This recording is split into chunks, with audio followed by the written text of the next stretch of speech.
Chapter 1987. The so-called proposal was something that was proposed by one party, modified by many parties, and finally approved by all parties. It was actually a matter of whether or not to accept it. The meeting was held by the Kelowna Authority, and all the Transcendents were invited to attend. The main topic of the meeting was the establishment of the World Transcendental Association, and naturally, the Kelowna Authority came up with a corresponding proposal. Of course, it was just a proposal, and not a bill. There was never any law against transcendence. Legislation needed to be acknowledged by the public.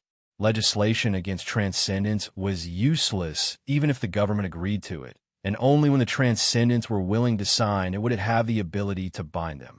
In fact, before they were invited to attend the meeting, all the transcendents had already guessed the existence of this segment and had already prepared for it. Moreover, many of the transcendents behind the scenes saw it as a specific process of dividing the cake called the world. In fact, there had been a division since ancient times, and different regions basically did not interfere with each other's business. It was an unspoken rule that was tacitly agreed upon, but this was the first time it was brought up in the open. The Kelowna Authority's proposal this time meant that whether it was the power of science or transcendence, all of them belonged to the living beings of the world. Even if they were different, they should strive for a common goal, and that was the advancement of the world civilization. First, live in harmony with each other as good neighbors. Second, gather all forces to maintain world peace and security. Third, promote the development of the world's economy, society, and civilization. Reading out a proposal was a long process of thinking. When the Kelowna Authority's spokesperson read out the proposal, the transcendents below the stage were also quietly discussing it. Abiding by the principle that whoever had the biggest fist had the most right to speak, it was the Kelowna Authority who spoke on the stage, because this ancient country had a person who was said to be invincible on the planet. The Shinryu of Kelowna was the equivalent of a nuclear weapon in human society and the only nuclear weapon in the Transcendent Society. Moreover, regarding how to restrain this power, it seemed to be an unsolved problem since ancient times. In theory, the Shinryu of Kelowna was not bound by the secular world. Regarding this point, the inhuman domain already had a deep understanding. If this Shinryu was so shameless, would he have plucked all my golden apple trees? The Scarlet Blaze Tower Master grumbled under his seat. Then the Ice Tower Master lightly pinched his arm and said, "Who knows, that Shinryu might be watching you right now." The Ice Tower Master glanced at a certain spot on the upper floor of the Great Hall. It was the only room left upstairs. Everyone knew that it was where the true dragon of the Divine Land sat, but it was blocked by a single-sided glass wall. What the delegates didn't know was that Kelowna's Shinryu wasn't in the room. Kelowna's Shinryu was mercilessly exploiting a certain ferocious butterfly like an evil landlord. The main body of the association. First, the Transcendental General Assembly. Number 2, the Permanent Security Council. Number 3, Trial Court. There was no problem with the Transcendental General Assembly. All the Transcendental delegates and behind-the-scenes representatives who agreed to sign this plan would automatically get a seat. This was absolutely fair. There was nothing to say. It was just a matter of signing or not. A seat on the Permanent Security Council was something worth fighting for. There is no doubt that Kelowna, the Magician Association, and the Church will automatically get a seat on the council. Below the stage, Mr. Gareth was silently counting his fingers. The Knight mechanism was about to be kicked out of the first tier, but how could a team that was used to playing in the English Premier League have the nerve to play in the English Championship? Before the Queen of Great Britain attended this meeting, her only request to Mr. Gareth was, "Do as you see fit." It seemed to be a very Buddhist instruction, but it was actually the most demanding. Do as you see fit. How do I know what to do? Waiting online, anxious. Is it like this? What a headache. They don't even bring the Knight mechanism to play, okay? But obviously, Mr. Gareth wasn't the only one who was troubled by this matter. Many people were also silently counting their fingers at this time, calculating the matter of the council seats. So, regarding the establishment of the association, the issue of the council was suddenly stuck. How do we choose this seat? Do we choose it ourselves? Or has it been decided early? If it is decided internally, then what's the point of holding this meeting? Transcendents are more of an individual. If I don't sign this plan, are you going to invade my territory? No one knew where the voice came from, but it suddenly rang out in the conference hall, interrupting the official speaker's announcement. At this time, the speaker looked at consultant Fire Cloud calmly, trying to get further instructions from him. These words still needed evil God Fire Cloud to come out personally. So evil God Fire Cloud, who was in a bad mood because of the disappearance of his disciple, frowned, picked up the microphone, and said in a deep voice, "The issue of the council will be discussed after this plan is read out. Please be patient." "I'm not impatient." The voice sounded again. "It's just that if the issue of the council is not solved, there is no need to read the following things. It's just a waste of time. If it's solved, we can naturally continue. We didn't come all the way here to listen to your nonsense on the stage." Evil God Fire Cloud frowned again, his eyes quickly looking for the speaker's figure in the hall. Soon, not only Fire Cloud, but many people's eyes also locked onto the speaker's figure. It was a man with a big beard, dark yellow skin, wrapped in a white cloth, and wearing 2 big earrings. This person calls himself Ma. His real name is unknown, but he claims to be a descendant of the ancient Persian dynasty. The agent next to evil God Fire Cloud's secretary quickly said, "As for Ma, in ancient Persian mythology, it means a warrior in the legends, and he is also the god of wine." Ancient Persian? Fire Cloud was startled, and then nodded, indicating that he understood. So, Fire Cloud stood up directly at this time, his eyes looking at the person who called himself Ma, and said indifferently, "So, how do you think this problem should be solved?" "It doesn't matter. Stand up and say it. We're in a meeting. We can all express our opinions. If there's a problem, just kick it out." Ma stood up directly at this time, expressionless. "Every delegation here, as long as they sign, can get a seat in the council. I have no objection. But as for the council's permanent member seat, I don't accept anyone other than my own to manage me." "I think I understand now," Fire Cloud said indifferently. "Mr. Halma means you want to be a member of the council, right?" "Not want, but must," Halma said in a rough voice. "It said that the true dragon of the divine land is the most powerful force in the world. I'm not that talented, but I'd like to see it for myself. See if this legend is true, or if it's just the biggest lie since ancient times." This guy wants to challenge the Shinryu of the East? The Tower Master of Crimson Blaze Tower was the first to be dumbfounded. Although he hated Long Shaw every day for plucking all his apple trees, and said that he would fight Shinryu more fiercely than anyone else. In fact, he never really fought with his life. Where did this silly girl come from? The Tower Master of Crimson Blaze Tower said subconsciously. This guy's hometown must not have been visited by that robber surnamed Long. At this time, where's this silly girl's hometown? I will go and greet your whole family tomorrow. Challenge me? In Boss Luo's old house, she was holding a watermelon. She later asked the little butterfly to go downstairs to buy it, digging with a spoon and snorting disdainfully. "Sister Long, don't spit watermelon seeds on the ground. I just swept this place." Looking at the big bad butterfly wearing an apron and a broom, the fierce big bad butterfly's accusation, Kelowna Shinryu's eyes suddenly fluttered. "Sorry. As for where this silly girl came from, it was a common question for everyone at this time.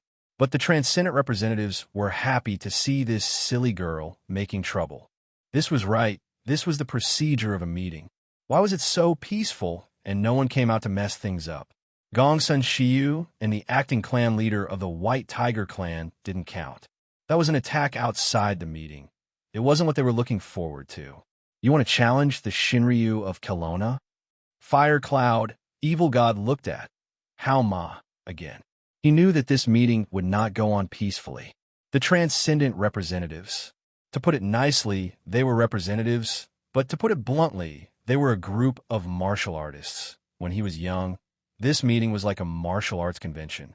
It was impossible to expect a group of martial artists who lived on the edge of blood to reason with you.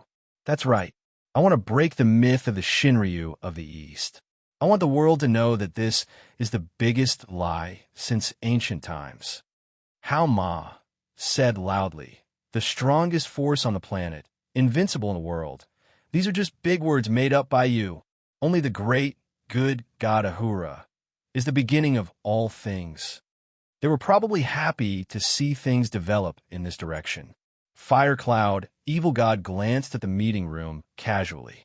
The evil god of Fire Cloud nodded slowly under the illumination of the flashlights that suddenly sped up. He looked around once more, and then said calmly, "Since everyone is silent, it seems that the establishment of the association has indeed been stopped, but that is normal. There are conflicts all the time, but it's fine as long as they can be solved. Since the board of directors is stuck, let's solve this problem first, and then continue the meeting." I don't know how the Kelowna administration is going to solve this problem. This was not How Ma's voice. It was another eccentric voice. Fire Cloud, evil god, was too lazy to pay attention and said directly, "Of course, we will use the simplest and most effective method. Let's have a martial arts competition. I think everyone is itching for a fight. So why don't we show the world your real skills? Oh, it's time to show off your strength. There's no need to pick a time. Anyway, everyone has been here for some time, and you should have rested enough. To be fair, let's draw a space outside the land of abstinence, and let everyone speak with their fists. The time will be tomorrow. Then, today's meeting will be suspended." After that, Fire Cloud, evil god, waved his hand and walked down from the podium. Then, he quickly walked out of the meeting room, not even giving the people any time to react. He left in such a hurry. Is there something he needs to do? Under the podium, Song Howren suddenly frowned. Looking at the back of Fire Cloud, evil god, he couldn't help muttering, "I always feel that accepting How Ma's challenge is just an excuse to leave as soon as possible." Little Song, 100 Tribulation Taoist of the Taoist Association, suddenly shouted, "President, I'm here." Song Howren immediately responded, "What's the matter?" 100 Tribulation Taoist said with a smile, "Little Song, do you think our Taoist Association should participate in the martial arts competition?" Song Howren couldn't help being stunned. He thought for a while and said, "President, this is a serious matter. I can't say." 100 Tribulation Taoist said, "Little Song, if our Taoist Association participates in the competition, will you agree to fight for Taoist Association?" Song Howren shook his head directly. "There are many seniors and young talents in the association who are far better than me." "President, you must be joking." 100 Tribulation Taoist also shook his head. "I'm not talking about you. I'm talking about the girl who taught you behind your back." Song Howren couldn't help but stare. "President, I don't mind. I'm just nagging." 100 Tribulation Taoist stood up slowly at this time, then patted his old waist and left with a smile. "It's so good today. The meeting is over so soon. I like to get off work early." "Ha ha ha. Hey, isn't this Elder Turtle? Let's go have some tea." Song Howren frowned. He had never been able to hide Chuyang's existence, but he had never made it public. So far, those seniors of the Taoist Association who had dealt with him didn't seem to notice the difference of Chuyang. "Fight!" Song Howren couldn't help but fall into contemplation at this time. Gradually, some people left their seats and hurried back to discuss the upcoming martial arts competition. In such an environment, there were two big guys and one small guy in white robes, with their faces masked and pointed hats, sitting motionlessly. Here comes the question, shall we fight or not? Natsuya Suzuki suddenly asked. Mr. Che Tion glanced at this hired bodyguard expressionlessly, and suddenly asked curiously, "If you participate in the competition, do you need to pay extra?" "That's a problem." Natsuya Suzuki also fell into contemplation. "Or, you can pay more, and I'll help you beat all these guys to the ground?" Mr. Che Tion smiled directly, saying, "You haven't told me how much I've paid you this time." Natsuya Suzuki pretended not to hear it, lifting up the kid beside him. "Kid, let's eat." Chapter 1988.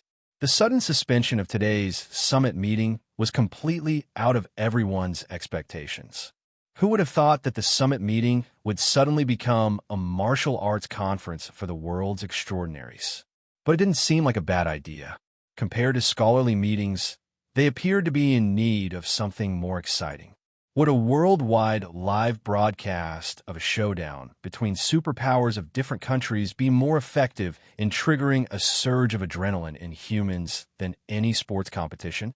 Then, let's call tomorrow's competition the Power Conference. It's simple and violent. In the world of the internet, it was unknown who first suggested it, but it quickly received countless people's approval. The name, Power Conference, quickly replaced the official description and became the topic of discussion. Power Conference? What the hell? They even made the odds? Aren't they afraid of losing everything they have? After returning to the hotel, the Crimson Blaze Tower Master snorted when he heard the news. He even felt that tomorrow's Power Conference was unnecessary. This was clearly something created by those people who had no hope of becoming a member of the board of directors. For a huge organization like the Magician Association, becoming a member of the board of directors was an established fact.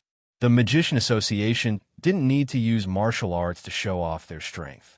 However, the Crimson Blaze Tower Master didn't object, and he was even interested, because, finally, I can give that scumbag Stella a good beating. In the hotel's fitness room, the Crimson Blaze Tower Master was training as if he was on steroids. As for why a mage like him was doing this kind of training, as long as he's happy. These were the Ice Tower Master's original words. As for what he thought of tomorrow's Power Conference, what can I think? The Ice Tower Master said indifferently, in tomorrow's competition, as long as the East Shinryu goes, it doesn't matter who goes. If the East Shinryu doesn't go, it doesn't matter who goes. So, the Ice Tower Master is saying that China might be the biggest winner this time, because of the existence of the East Shinryu. The Ice Tower Master is saying that even you are afraid of the power of the East Shinryu. I didn't say that. This is fake news. Oh, right now, the Ice Tower Master was doing an interview with a famous media company of the European Union. In front of the camera, behind the Ice Tower Master, through the glass behind the Ice Tower Master, people could see that the Scarlet Blaze Tower Master was wearing gym clothes and madly beating a sandbag. Fake news next. Similar interviews like the one conducted by the Magician Association were also conducted by various supernatural organizations. Of course, these interviews would be broadcasted on the local supernatural organizations. As long as the superhuman representatives were considered to be the national team, then the local media would interview the national team. That was the general understanding. If you're more concerned about the situation of transcendence in other countries, welcome to the public channel. In a hotel suite, the TV screen was suddenly turned off with a remote control. At this time, Father Stella came out with a suitcase and slammed it in front of Wasco and Sister Lavinia. Here is $1 billion in cash. Everyone bet on me to win. You can also bet with me. You can win. This was indeed something that the Stella that Wasco knew since childhood would do. The old paladin subconsciously looked at the suitcase that fell open because of the excessive movement, and he couldn't help but frown. You mother****, is this Zimbabwe currency? What's the problem? Father Stella crossed his chest and snorted, saying arrogantly, if it's not enough, I will add 3 times more. Paladin Wasco instantly sighed, then shook his head and turned his face to the side. As for Sister Lavinia, she directly dragged Father Stella away. Wait, don't think that I won't hit you because you are a woman, Lavinia. Try touching me again. I will take you to Tokyo Hot's office for an interview. Lord, please, the violent voice came from inside. Wasco sighed again, then picked up the phone and asked the front desk to send some gauze, hemostatic medicine, and the like, and prepare to clean up. After that, Paladin Wasco decided to call the Pope, who was far away at the headquarters of the church, to discuss about the Power Conference. Mr. Gareth also called Her Majesty the Queen from his residence. However, Mr. Gareth had already made the 3rd call, and the reply was that Her Majesty the Queen was walking her pet at the moment. Her Majesty the Queen seemed to be in a good mood today, and she was in good spirits. She was walking around the garden for the 3rd time now. Can't I answer the phone just because I'm walking my pet? The sad Mr. Gareth almost smashed the phone. Finally, when the 4th call was made, Her Majesty the Queen responded. Her Majesty the Queen responded like this. Participate well, show the style of Britain. The whole country will support you. Gareth, you're the pride of our Britain. Mr. Gareth said that he couldn't do it, and could he resign now? Her Majesty the Queen also said, Gareth, you're being naughty again. I will set the alarm tomorrow to watch your performance on time. Good luck. Smash. In all honesty, this was really the first time Mr. Gareth had ever smashed Her Majesty the Queen's phone. In the end, Mr. Gareth had no choice but to pick up the high-quality phone. At this time, a text message came in. It was from Lancelot. The general idea was that she would be ordered to arrive at the city of abstinence tonight. Mr. Gareth couldn't help but frown and muttered with some worry, We are facing strong people from all over the world, and only Lancelot is sent as support. It is really, if Mr. Farrell can represent the night mechanism at this time to attend, what was he thinking? No one knew where Farrell was at the moment. Mr. Gareth only felt that the future was bleak, so he decided to go to the hotel bar to get drunk. At this time, there was no one around him who could share his worries, and he could be called an orphan of this extraordinary summit. Lord Qingming, the cabinet has just given instructions that in this martial arts conference, they will fully support us. No matter what, we must succeed in obtaining the qualifications for a seat on the board of directors. A man wearing a yin-yang Taoist robe was kneeling in front of the chessboard, playing Go by himself, and did not even respond to the speaker. Lord Qingming, the cabinet means they will lend the 3 divine artifacts. What era is it now? Still calling it 3 divine artifacts. In front of the chessboard, Lord Qingming shook her head and sighed. Don't you feel ashamed? The 3 pieces of scrap metal in the shrine were all made by you. Lord Qingming, the speaker suddenly became excited. Good book, Lord Qingming said indifferently. I will get the qualifications for the board of directors. Now, please don't disturb me. You can go out first. Yes. All of them were quickly preparing strategies to deal with the sudden power conference that was being held all of a sudden. The world seemed to have ushered in a carnival of discussion. On the way home, Annie Rin sat in the interview car and was looking at another thing, the construction of the power conference venue. Let the world see what it means to be built in China. Annie Rin frowned, then shook her head. She felt that it was meaningless. This thing could be pulled out and made into a program alone. Some TV stations are really shameless for ratings. Hey, they directly dug out the mudstone mountains that besieged our city before and used them as materials. At this time, Rico took the phone from Ruin Xiling's hand and watched the live broadcast of the martial arts conference. She said, I think it's pretty good. Waste is reused. There's no waste at all. Auntie Run looked out the car window. I still don't know how we are going to do the live broadcast tomorrow. These gods fight and move mountains and seas. It's too dangerous to film live. Sister Run, you also know it's dangerous? Rico asked in surprise. What are you thinking about? Auntie Run said angrily. I'm only 30 years old. I still have a lot of youth. Rico smiled and tickled her. Old Q glanced at the two playing in the rearview mirror. He swallowed quietly and immediately asked, Boss, are we going back to the company now? No. Annie Rin thought for a moment and said, I want to go back and see Xiaoxi. Wait, you should walk around and see if there are any clothes stores open. I want to buy some clothes for Xiaoxi first. Got it. Xiaoxi, Long Shirua's private phone was almost blown up by the authority. In the end, Kelowna Shinryu, who was really annoyed, could only reluctantly answer the call. Whoever wants to call can go ahead. I'm not interested. Lord Long, are you not feeling well? Why do I feel that your voice is a bit different? As if you're much younger. What's your name? What's your work number? And how many years have you been in the authority? My name is Lu Zi. Everyone calls me Lu Zi. I've been in the authority for 3 years. In fact, at the annual meeting of the authority last year, I even talked to you, Lord Long. At that time, the one wearing white clothes was me. Oh, Lu Zi, you go back and find the old man. He will arrange for you to go to the 18th department. Just say that I asked you to go. That's it, don't call again. After hanging up, he turned off the phone and threw it directly on the sofa. Kelowna Shinryu picked up the watermelon again and dug with a spoon. At this time, the little butterfly monster who was mopping the floor curiously asked, Sister Long, what's the 18th department for? I seem to have heard you talking on the phone several times, You said to arrange for people to go to the 18th department? Kelowna Shinryu said casually, the 18th department is the department in charge of cleaning the toilets. It's used to taking those who offend me. Sister Long, raise your leg. The little butterfly monster had to say so. Kelowna Shinryu directly raised his leg and subconsciously looked around. He immediately nodded with satisfaction. Sure enough, you're the professional in cleaning. Pinshian, are you interested in going to the authority? I can make you the director of the 18th department. So the big ferocious butterfly directly pasted the rag on Kelowna Shinryu's face, wiping and wiping. Sister Long, look at how dirty you are after eating the watermelon. Your face is covered with it. Kelowna Shinryu reacted and pretended to fight.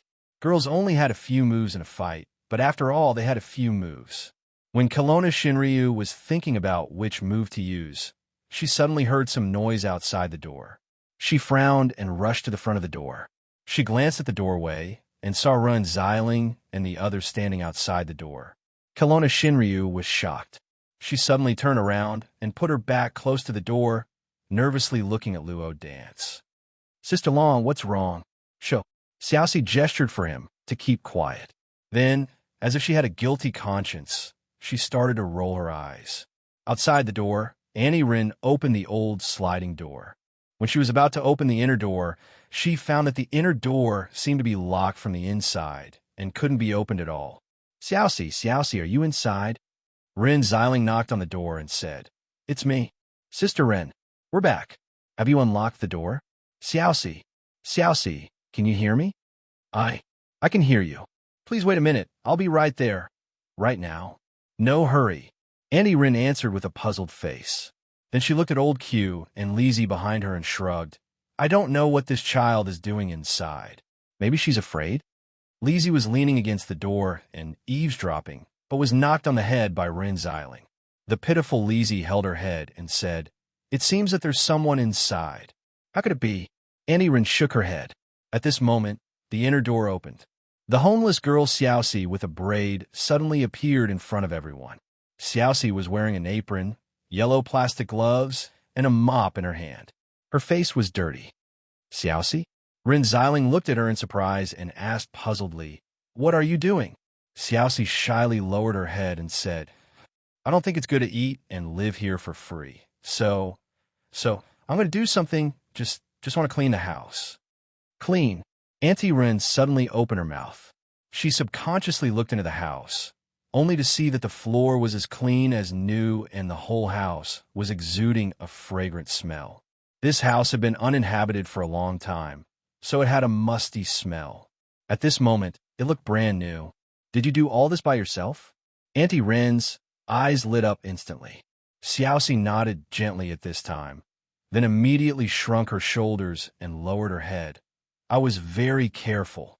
I didn't break anything in the house. You can rest assured. F*CK. Annie Rin directly screamed at this time, and then under Xiaoxi's surprised gaze, she directly lifted Xiaoxi up. You're such a cute girl.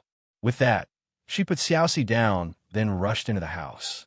She rubbed the table with her fingers, then looked at Lizzie and said, Look. Lizzie looked carefully. There's no dust at all. Look at you. Don't you feel ashamed? You've lived in my house for so long. Don't mention sweeping the floor. You haven't even washed the clothes. What do I need you for? Lizzie blinked her eyes crazily and acted cute. I can help you vent your energy? What are you talking about? Xiaoxi is just a child. Auntie Rin suddenly glared, then rushed out, pulled Lizzie's ear, and pulled her into the house. Hey, I seem to smell watermelon. Lizzie suddenly muttered at this time. Chapter 1989. By the way, Xiaoxi, have you had lunch? Yes, I have. Someone delivered some food at noon. He said that big sister had ordered it this morning. Ren Xiling nodded and then took out several sets of clothes she had bought on the way back. Xiaoxi, try them on and see if they fit you. You didn't bring a change of clothes when you came out. Forget it. Don't think about the past. People should look forward to the future. Come on, let me put them on for you.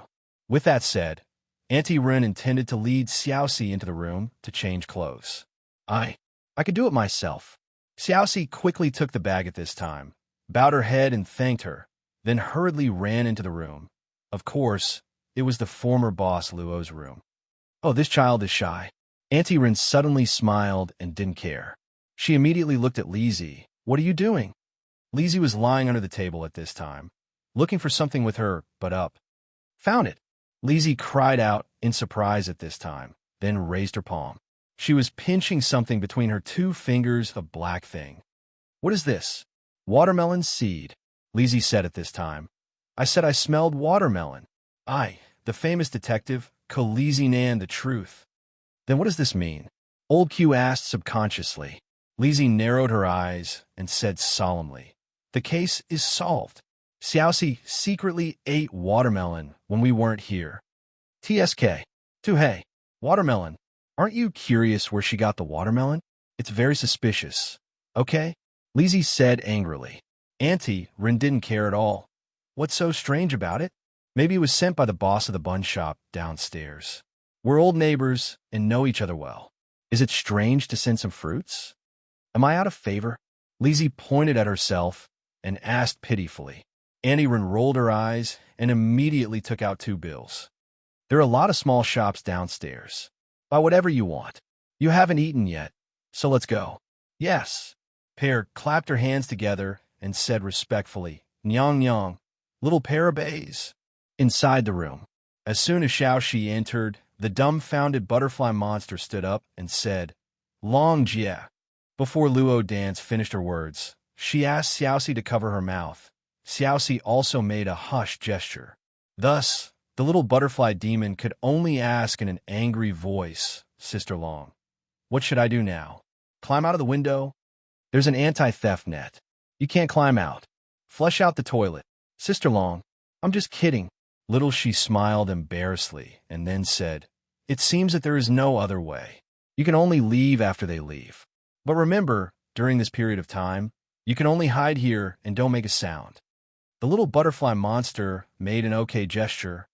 Xiaoxi, are you done yet? Open the door and let me see if the clothes fit. There was a knock on the door. I'll be done soon. Right now, wait. Xiaoxi said, gritting her teeth and pulling the little butterfly monster to the wardrobe. She opened the wardrobe and stuffed the little butterfly monster into it. You're lucky. Lucky? The little butterfly monster was very confused. But at this time, the true dragon of the godly land grabbed a handful of clothes and directly covered her body and ordered, Listen, don't come out of the wardrobe until I call for you. Do you remember? Or I'll send you to be the director of the 18th department. Later, when Xiaoxi walked out of the room in new clothes, Auntie Rin couldn't help commenting. However, Xiaoxi had lived in a very bad environment for a long time. Although she changed the clothes, the smell of dirt on her body was still quite strong. Anyway, there's nothing special in the afternoon. Auntie Rin ate the food bought by Lizzie and thought for a while. How about this? After lunch, I'll take you to the hairdresser downstairs to cut your hair. Look at your hair. It's messy. You haven't cut it for a long time. By the way, buy some daily necessities like towels and toothbrushes. It's not good to always use what we've used. No need. Xiaoxi suddenly shook her head and then said timidly, I don't have money. Auntie Rin was overflowing with love at this moment. She only felt that this poor child had suffered a lot over the years. Her heart ached, and her eyes were red as she hugged Xiaoxi. Xiaoxi, elder sister. It seemed that Old Q and Li Zi had nothing to do. Old Q was now hiding in the dining room obediently and eating rice. He said with a mouthful of rice, Li Zi, it seems that you've really fallen out of favor. You see, there's still some space in my house, and I just need one more person. I can eat a lot. Li Zi counted with her fingers seriously. I have to eat 50 yuan for breakfast, 100 yuan for lunch, and 60 yuan for afternoon tea. For dinner, it's a little more sumptuous, about 150 yuan, and at night, I have to eat a midnight snack, about 100 yuan, or I can't sleep. Old Q, can you support me? With a monthly salary of only 6,000 yuan, I don't deserve to have love. Old Q cried. Rub your head. Later, Old Q drove the interview car back to the company in disappointment and clocked out. As for Auntie Rin, she was already the boss's woman. If she didn't leave early, she would be unworthy of such a noble identity. So, she directly took Li Zi and Xiao Shi to the big shopping mall in the city. Originally, she wanted to buy some daily necessities for Xiao Shi, but Annie Rin thought that she had suffered too much pressure these days. She felt unusually depressed, so she wanted to go shopping. That girl, Pian Xian, should know that I slipped away, right? In the car, Xiao Shi, who didn't have a chance to go back to her room, secretly thought, but soon she forgot about it. The three women, 2 adults and 1 child, wandered on the street with milk tea. Sister, Rin, I want to go back to my home. Your home has been burned down. Why do you want to go back? Run Xiling frowned. Besides, there are monsters outside. It's safer to stay in the city. Xiaoxi said sadly, but if I don't go back, I won't have a home. In the future, wherever I am, there will be a home for you. Ren Xiling patted Xiaoxi's head. You don't have to feel burdened. If you meet a normal person, he or she will help you. It's just a coincidence that you met me. This is fate. Since it's here, you have to accept it. Xiaoxi, you're a good girl. I'm also very lucky to be by your side when you need help the most. But I don't want to bring trouble to others. Xiaoxi shook her head. I can live alone. When I grow up, I can find a job and support myself. Auntie Rin's nose twitched again. At this time, Lizzie was taken out again. Look at her. She's such a self-reliant and independent child. Lizzie, look at you. What else can you do besides being a pet? I think it's the luckiest thing in my life that I can be your pet. Sister Run. You're shameless. I don't want it anymore. Lizzie's nose also turned red. Except for your home. Where else can I find a Miss Yi who can cook so well? Damn it, what did I do in my previous life? Auntie Run sighed. In fact, she was used to fooling around with Lizzie, so she didn't feel anything. But at this time, she realized that Xiaoxi was next to her. So she said, embarrassedly, Xiaoxi, don't mind it. We're always like this. The days of fooling around are not boring. We don't quarrel. Xiaoxi nodded timidly and then asked tentatively, that, Sister Lizzie just said, who is Miss Yi? Oh, her? Auntie Rin suddenly said proudly, she's my future daughter-in-law. Clap. What a waste. Lizzie screamed. The milk tea cup in Xiaoxi's hand was slightly distorted, and the milk tea flew high through the straw. She looked stiff at this time and quickly said, daughter-in-law. Yes, are you okay? Auntie Rin quickly took out a tissue to wipe. What's wrong with you? Why do you look so weird? Xiaoxi quickly said, no, it's just that. I feel that, Sister Ren, you seem to be quite young. You're so young, and you already have that? Even Li Zi couldn't find any fault with this reason, so she smiled and said, it's an adopted son, the son of Sister Ren's former husband. This relationship is quite complicated. You'll get used to it gradually. Xiaoxi smiled embarrassedly and said, Sister Ren is so nice. Her son must be very nice too. Auntie Ren's nose was very high at this time. My son is the best in the world. Xiaoxi, I'll introduce you to him later. Okay. Xiaoxi smiled and replied, I also want to see what your son looks like. He already has a wife, so soon. Very good, very good. Not so soon, he's already in his 20s. Auntie Ren said casually, but Xiaoxi, you can't fall in love so soon. Girls should learn to protect themselves. There are so many scumbags in this world. With that, Auntie Ren's eyes turned and said teasingly, what a pity, Xiaoxi. If you grow up a few more years, you must be a great beauty. If my son doesn't already have a girlfriend, I want to take you as a child bride. Bah, who wants to be the wife of that profiteer? I don't want to talk to you anymore. Sister Ren, you're making fun of me. Xiaoxi suddenly lowered her head and rushed out. She ran very fast and disappeared in an instant. This child, isn't her face too tender? Ren Xiling immediately blamed herself with annoyance. My mouth. Lizzie, hurry up and find someone. This child is not familiar with life. Don't lose her. In the shopping mall, Xiaoxi quickly walked through the crowd and soon ran all the way to the rooftop of the shopping mall. She seemed to be looking for something and peeped around on the rooftop, but it seemed that she didn't find anything. At this moment, a sarcastic voice suddenly came from behind. The true dragon of Zhou actually wants to be someone's child bride. TSK, this is big news. I've lived long enough to see it. I didn't live my life in vain. Long Shuo suddenly turned around and saw a little girl in a black dress sitting on the water tower behind her. When did you come back? It was Su Zijuan who was sitting on top of the water tower. Su Zijuan sneered, then jumped down from the water tower and said with a smile, "Not long after I arrived, I met a panicked owl outside. I was curious, so I caught it and asked a few questions. I didn't know if I didn't ask, but I was surprised when I asked." "That damned owl." Long Shuo snorted and immediately frowned. "Things are different for what you know and think. I naturally have my reasons for doing so." Su Zijuan snorted. "Isn't it just for men? Old witch, you've fallen. I don't have time to bicker with you here." Shinryu of Kelowna frowned, then looked up and down at Su Zijuan, muttering, "You came back so soon. Has the matter of the club been finished?" "The old turtle sent me a document of the club." Su Zijuan restrained herself. "I killed my way up, but the club had already evacuated. In the end, I only killed a guy called the Fool." "The Fool?" Shinryu of Kelowna frowned. "How's his strength?" She had already read the information of the club that Xiang Lu had given to her in order to atone for his crime, so she knew that the Fool was the first seed of the club and his strength was unfathomable. "Just so," Su Zijuan said indifferently. "Once I make a move, all the enemies will kneel down and beg for mercy. Don't be careless. This club is not as simple as you think." Shinryu of Kelowna frowned and thought for a while, then said, "You said the club has been evacuated?" Su Zijuan nodded. "I have a list of 26 members of the club.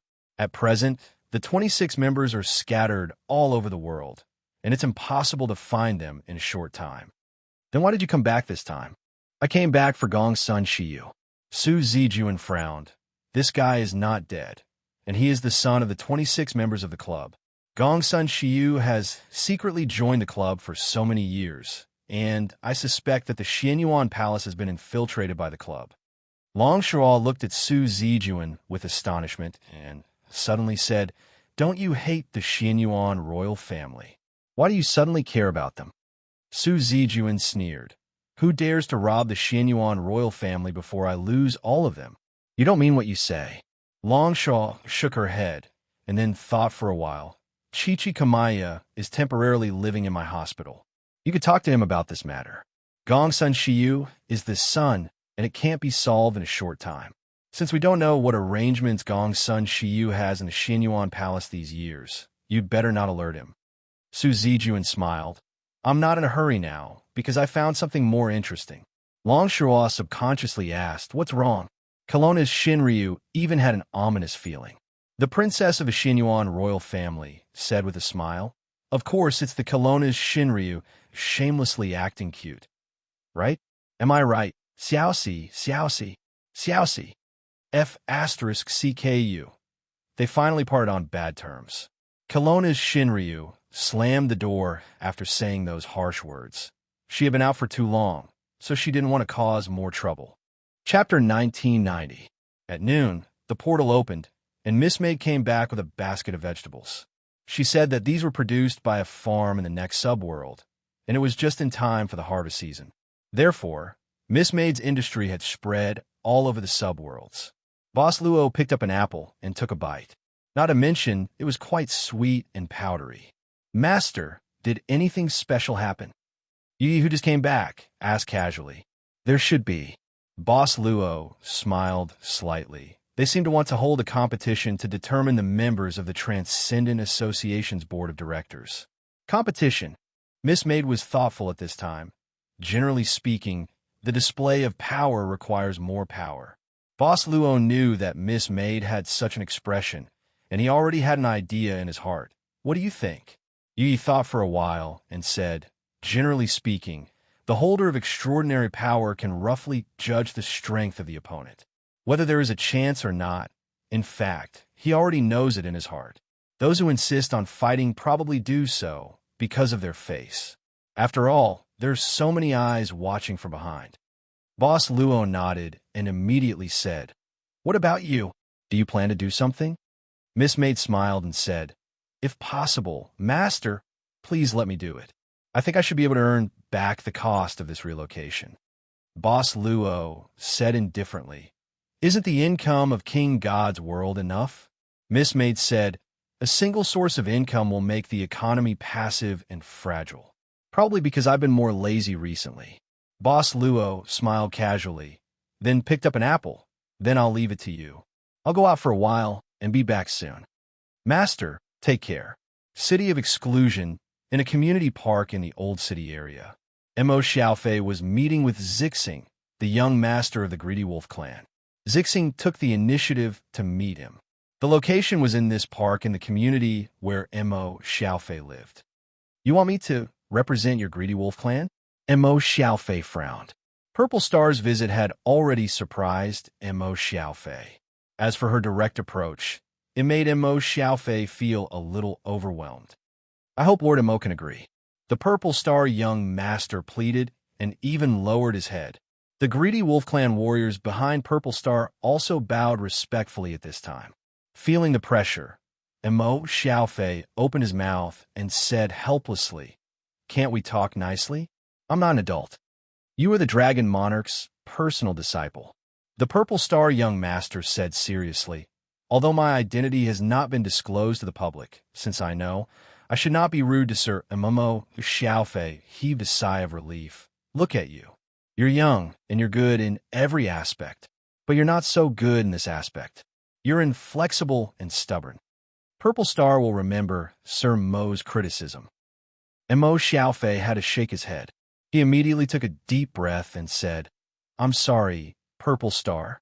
I may not be able to help your Greedy Wolf clan this time." Purple Star did not seem to be too surprised. She just asked calmly, "Is it because of Master Dragon Monarch? Has she given you an order?" "No." And Mo Xiaofei shook his head. "I haven't seen my master these days. She didn't say anything to me. It's just that I don't think it's good for me to fight for you." Purple Star, you see, in this power conference, my master will most likely appear to suppress the small fries. Since my master has already appeared, do you think it's appropriate for me, her disciple, to go up? If Master Dragon Monarch agrees, will Sir Mo still refuse?" Purple Star asked abruptly. Mo Xiaofei was startled. He thought for a while and said, "I know my master's character. She probably won't agree. I'm sorry, Purple Star." "It's okay." Purple Star shook her head. "Sir Mo has his own concerns. It's just that, whether Sir Mo agrees or refuses, as the young master of the Greedy Wolf clan, Purple Star has to give it a try. Then, I'm sorry to disturb you. Sir Mo, the young master of the Greedy Wolf clan, came quickly and left quite simply." Looking at this little figure gradually leaving, Mo Xiaofei felt a little sorry. He accompanied Windchaser to the Highlands and went deep into the Greedy Wolf clan. He also found out that the witch of the Greedy Wolf clan was chosen like this. She was bearing a heavy burden that she shouldn't have at her age. However, Mo Xiaofei knew that he needed to be clear about his position.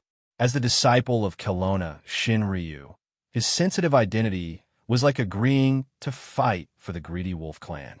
It would probably bring a lot of unnecessary trouble to his master, right? He was keen on helping people, but after gradually maturing, he understood that he could not help people like this. At this moment, Mo Xiaofei's phone suddenly rang. He looked down and was a little surprised. "Juefeng, why are you calling me?" "Brother, I sneaked out.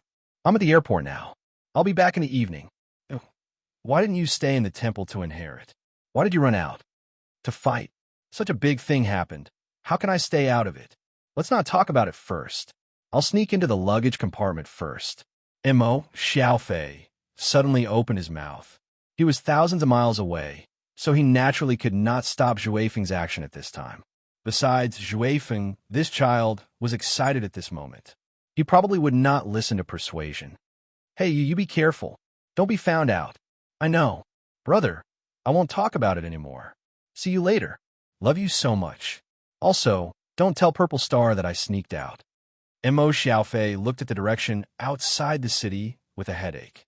A corner of the mudstone mountain outside the city had been hollowed out to pave the stage for tomorrow's power conference. "Don't mess up." Mo Xiaofei couldn't help but murmur. He looked at the screen of the phone silently. All the calls to Long Shura these days flew to the voicemail. He didn't know what his master was doing these days.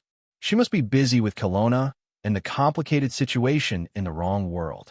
Needless to say, Kelowna's identity as Shinryu had always been so great in Mo Xiaofei's heart. Mo Xiaofei couldn't help but clench his fist and think, as a disciple, I shouldn't trouble my master at this time. There was not even the slightest change in space. But there was an extra figure in the living room. Luocchio's figure. In a flash, he had already come to the old house where he used to live. He wasn't in a hurry to do anything. He just casually looked at the things in this house. On the dining table and the coffee table, there were still some disposable tableware that hadn't been cleaned up yet. Boss Luo shook his head and immediately cleaned up the garbage. He didn't use any convenient ability, but just did these trivial things by himself. In fact, he hadn't come back to this place for a long time. The more memories a place was, the easier it seemed to be to forget. There was such a place, which was obviously very close and just beside him. He only needed to spend some time to visit it, but the things were cleaned up quickly. He didn't deliberately hide his movements. Everything seemed casual and ordinary. Not long after, Luocchio opened the door of his room. The room was actually clean, but the bed was a little messy at this time. For example, the quilt was rolled up like dried vegetables, and the pillow was wrinkled and placed in the middle of the bed, and there were also some things that were obviously women's clothes and the like. Of course, there was also the sound of heartbeat and breathing. It was very light, but in Boss Luo's ears, it was so clear and nervous. He glanced at it, then reached for the door of the wardrobe and slowly opened it. In the wardrobe, there was a figure who used some clothes to cover her head, as if she was afraid of being discovered. In fact, she had already been discovered. "What are you doing here?" Boss Luo asked softly. She used the clothes to cover her head, and her trembling figure suddenly stopped. She flipped the clothes off her head and widened her eyes. "Boss." In the wardrobe, the little butterfly monster had a trace of surprise and fright. There was another piece of clothing hanging on her shoulder, and it was the kind of close-fitting clothing that wasn't worn outside. Boss Luo now stretched out his hand and took it down from the shoulder of the little butterfly monster and said casually, "Come out. Don't you feel bored?" Luo Dance gave a start and then stuttered, but Sister Long said, "First of all, no matter what Miss Long said before this is actually my room." Boss Luo said casually, "Come again, you should be able to distinguish whether you want to continue or not, right?" "Ha ha ha." Luo Dance laughed foolishly and then climbed out of the wardrobe. After coming out, the little butterfly monster didn't dare to speak and quickly tidied up the messy wardrobe, so nimble as if it was done in the blink of an eye. Finally, probably because it was convenient, Luo Dance took the clothes in Boss Luo's hand and folded them, but soon she reacted. Like a child who had done something wrong, she suddenly let out a soft cry. She only felt that the last piece of clothing in her hand was burning hot. She wanted to put it down, but she didn't dare to. In the end, she steeled her heart and put the folded clothing into the wardrobe. Then, she took a deep breath and closed the wardrobe. I didn't mean it." She lowered her head and said. Boss Luo glanced at her. His expressionless eyes suddenly softened and even chuckled. "The room is very clean. I haven't cleaned this room for a long time. Thank you." "You're welcome." The little butterfly monster suddenly raised her head. At this time, Boss Luo threw an apple to her. "You haven't had lunch, right? Can you eat fruits?" She caught it with both hands and held it in front of her chest. She nodded gently. "Now, I can eat fruits and some ordinary food, but I can't eat food with too much oil and salt. Eating too much will make my stomach uncomfortable. Come out." Boss Luo said indifferently, "Don't always stay here," and tidy up the things on the bed. With that, Boss Luo walked straight out of the room that originally belonged to him. Luo Dance subconsciously looked at the bed. The messy style was right. It was Sister Long's style. It didn't take long for her to come out of the room, but she lowered her head and looked a little cautious. At this time, Boss Luo was looking for something in the cabinet in the living room. She couldn't help but ask curiously, "Boss, what are you looking for?" Boss Luo answered casually, "I remember there should be some honey here, which was sent by the neighbors when I lived here before. Well, I found it. That was the most common glass jar in the house. The honey had turned dark brown, and there was a thick layer of frost at the bottom." Boss Luo opened the lid. The person who sent it said it was authentic wild honey. "You should be able to distinguish it. It smells so good." The little butterfly monster answered subconsciously. Boss Luo directly put the jar in front of her. Often, Luo danced, pursed her lips, and then gently nodded. She directly dipped her finger into the honey, and then put it in her mouth, sucking slowly. In an instant, an intoxicated expression bloomed on the face of the butterfly monster like a flower. "It's the taste of happiness."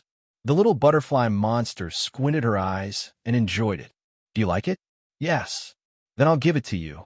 Boss Luo said directly, "Take it as a reward for cleaning this house. If I'm not wrong, you may do similar things several times in the future." Luo Dance suddenly showed a stunned expression. Boss Luo smiled slightly. "I'm talking about Miss Long." The little butterfly monster had to show an embarrassed smile. Sure enough, nothing could be hidden from the boss. He actually knew everything. "Boss, can I ask you something?" Luo Dance suddenly asked. "What's the matter?" Luo Dance thought for a while and asked seriously, "Boss, do you like Sister Long?"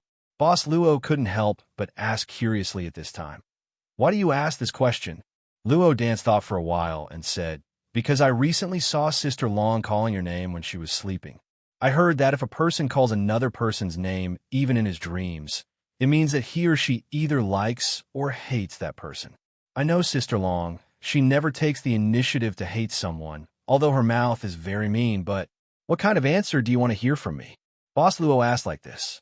Luo Dance opened her mouth, but suddenly lowered her head. I seem to have asked something that I shouldn't have asked.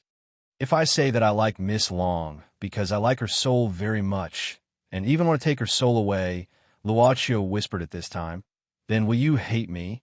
She looked up at him subconsciously, and her eyes had become panicked. She was in a daze, and tears fell down silently. She tried hard to wipe them, but no matter how hard she tried, she couldn't wipe them away, and the more tears she shed, the more tears she shed. "I don't know," she sobbed.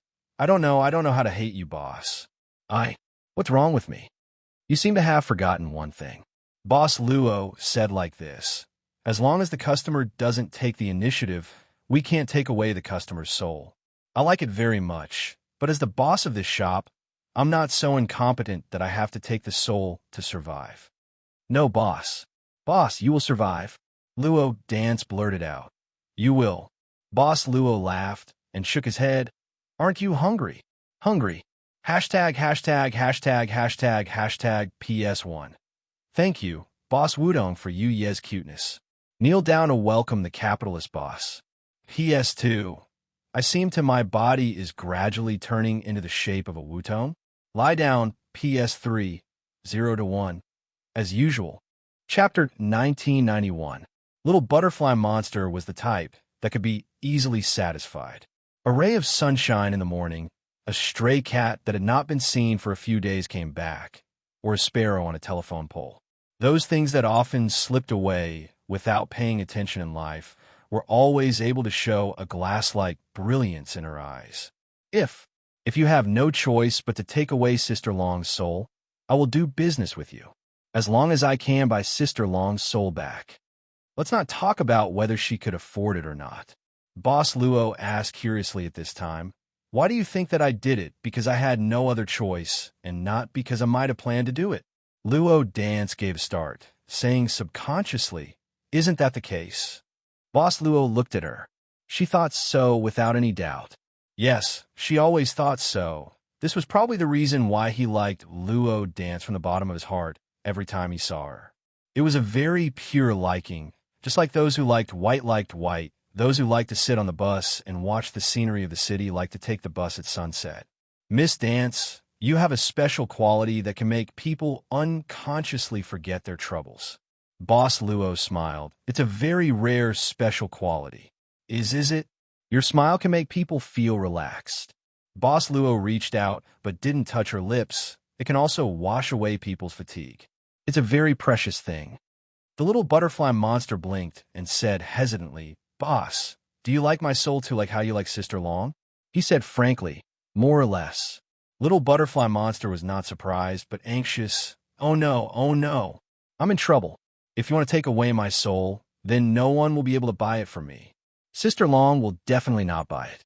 She scolded me every day recently and even wanted to drive me to the 18th Bureau to be the director." 18th Bureau?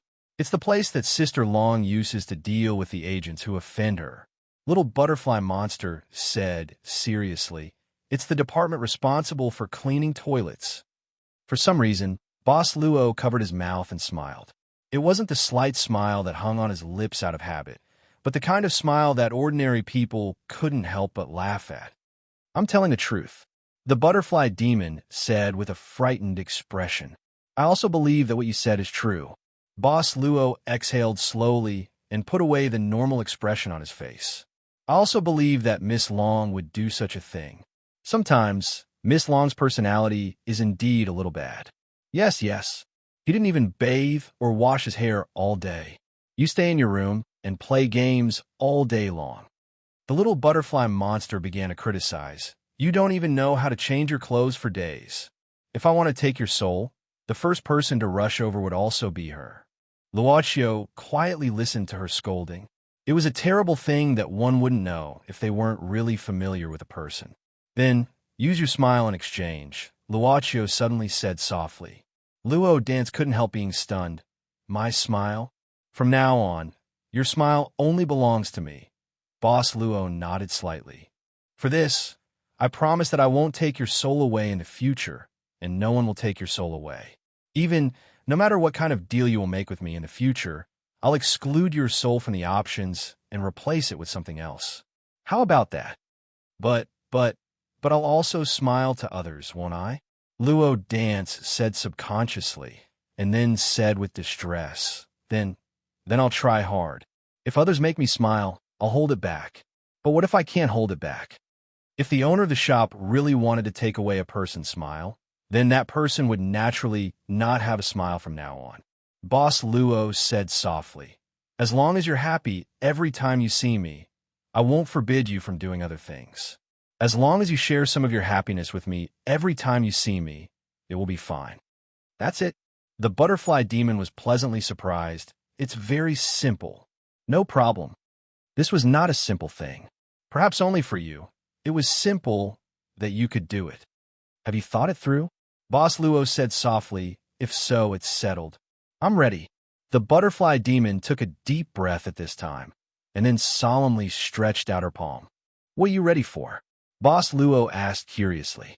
Luo Dance blinked her eyes. "To sign a contract? Isn't it always like this?" "Boss, you also signed a contract when you helped me break out of the cocoon last time, right? No need this time." Boss Luo smiled again, and then said mysteriously, "This is a private agreement, a secret agreement between you and me. Just take it as I'm doing this behind the shop's back, so you can't let others know, understand? I won't tell anyone." Luo Dance immediately covered her mouth and said with a whimper, "Even if Sister Long throws me to the 18th Bureau, I won't tell anyone." Looking at her nervous appearance at this time, Boss Luo suddenly opened his hand, and a key appeared in his palm. "If you have time, help me look after this house. I won't come here recently. It'll be more convenient for you to go in and out." Oh, she subconsciously took the key. "Boss, don't worry. I'll come here often." "Boss." There was no one in front of her. Luo Dance held the key and stood there for a long time. Then she found a string and put the key on, hanging it around her neck and keeping it close to her body. "Oh, I'll let Sister Long smile at the boss more often." The butterfly demon had a flash of inspiration at this time. Witty. When Boss Luo came back, there were some dishes on the table, and the servant girl was holding a dessert in her hand. The timing seemed to be very accurate. "Master, you seem to have encountered something happy." She easily noticed the smile at the corner of his mouth. "Did you meet Miss Dance?" "Psyche," Boss Luo suddenly said. The servant girl was stunned, and thought for a while. "Psyche, the goddess of soul in the Roman pantheon? Boss Luo said casually. It said that in the hearts of ancient Romans, when a person dies, his soul will fly away from his lips and turn into the shape of a butterfly. And this butterfly's name is Psyche. The servant girl smiled slightly. I only know that Psyche was later given immortality and eternal life by Zeus. Eternal smile. Boss Luo muttered to himself. Every time a smile flies out from the lips, it's a pleasant soul ode. Isn't it good? Very good. The servant girl had no objection, and her mood became happier with the smile of the boss. Administration, Temporary Command Center, Advisor's Office. The list of those who intend to participate in tomorrow's power conference has been listed, and basically all of them have signed up. There are no accidents. The rest of the delegations who haven't signed up will probably not be considered. Their level is also there, and they know in their hearts. Power conference? Fire cloud, evil god frowned subconsciously. It's called that outside, so is there a problem? No. Fire cloud, evil god, couldn't help but shake his head. The name in his mind was actually the First World Martial Arts Conference. At this time, in addition to Fire Cloud, Evil God, there were several subordinates in the office. As for Tu Kai, he sat silently in the corner, wiping the silver spear in his hand. Looking at the freshly made list in his hand, Fire Cloud, Evil God nodded. Then we'll follow this list. Advisor, what's the matter? Isn't it a bit too rash to suddenly hold this power conference this time? The subordinate said worriedly. Plus, it has only been 2 days since Gongsun Shiyu's attack. There are still remnants of him outside. If we hold this competition outside the city of Forbidden like this, what if we give the enemy a chance to take advantage of us? What, you think that with all the top transcendents in the world here, we'll still give the enemy an opportunity? Fire Cloud, Evil God, snorted coldly. The city of exclusion is the city of exclusion. Outside of the city of exclusion, it's another matter. That's right, as long as we can use transcendence. The subordinate nodded, originally wanting to say that the advisor was fearless, but on second thought, he thought of the terrifying 10 minutes in black and directly swallowed his words back into his stomach. 10 minutes in black had become a taboo topic in the transcendence world.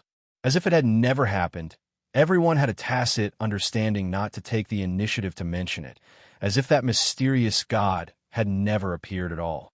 The transcendents were trying their best to protect that shred of pitiful self-esteem that had already been shattered.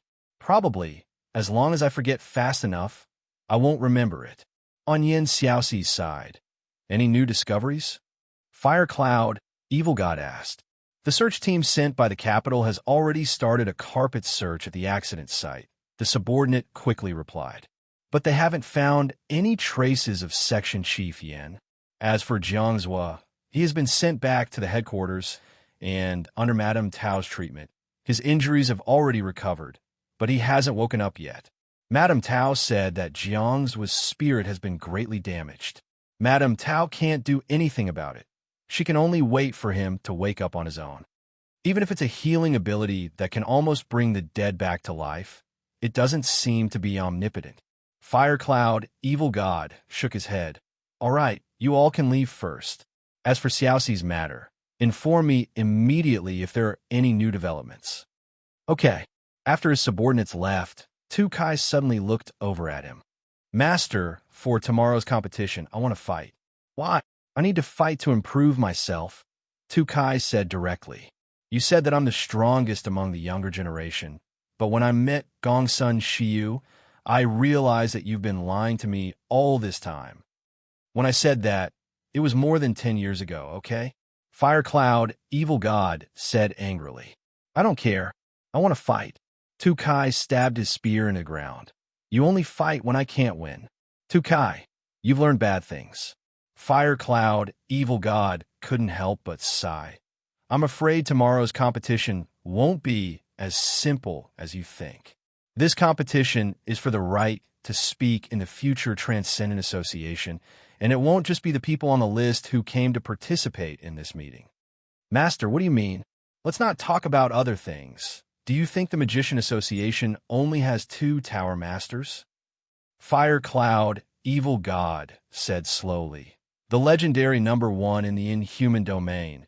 How strong is still a mystery to this day. Do you think the legendary number 1 Tower Master won't appear? There's also the church, this behemoth. How many unknown people are hidden in it? Tukai frowned. Shinryu? Now, it seems like that lord doesn't plan to participate. Fire Cloud, evil god, shook his head. Or rather, if no one forced her, there's a high chance that she won't even show up. Besides, even if Shinryu joins the competition, it's meaningless. Something like the board of directors isn't allocated to a certain force, and this association won't be able to make it happen. You should know that if this transcendent association can't make it happen, what we'll have to face is probably a worldwide competition between transcendents. This isn't something that anyone would like to see. Boring. Tukai shook his head. Fire Cloud, evil god, said indifferently. This isn't a competition to be the strongest. This is just a chance for those transcendents who already have the right to be on the board of directors to shut the mouths of the world. All right, you don't have to worry about tomorrow's competition. Instead, I have something that I need you to do personally. What is it? I want you to make a trip to the desert and find someone. Fire Cloud, evil god, said seriously. Go and find this person, but don't let anyone know your whereabouts. Find who? Tukai couldn't help but frown.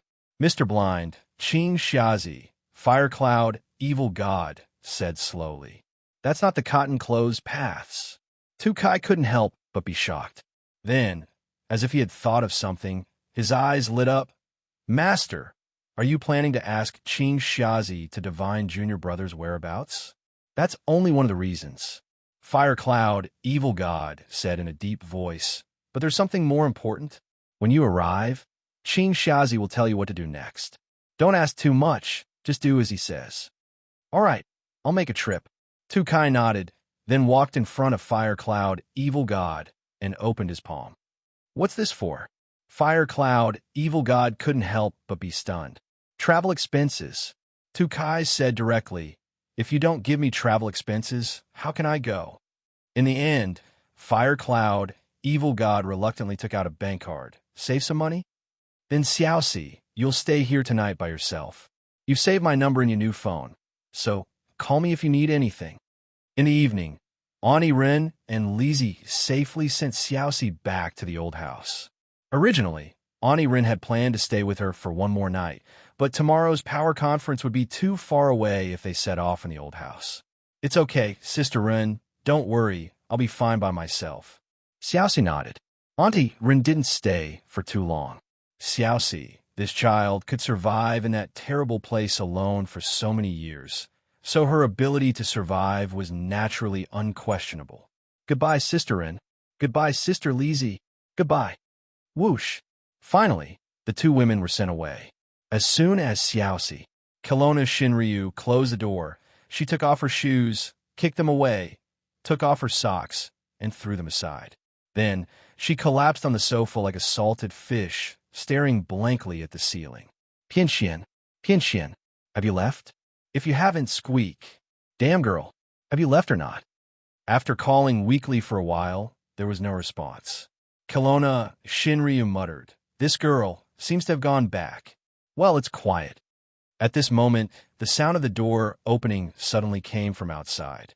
Kelowna Shinryu shuddered, thinking that Rin Xiling and Lizzie suddenly came back.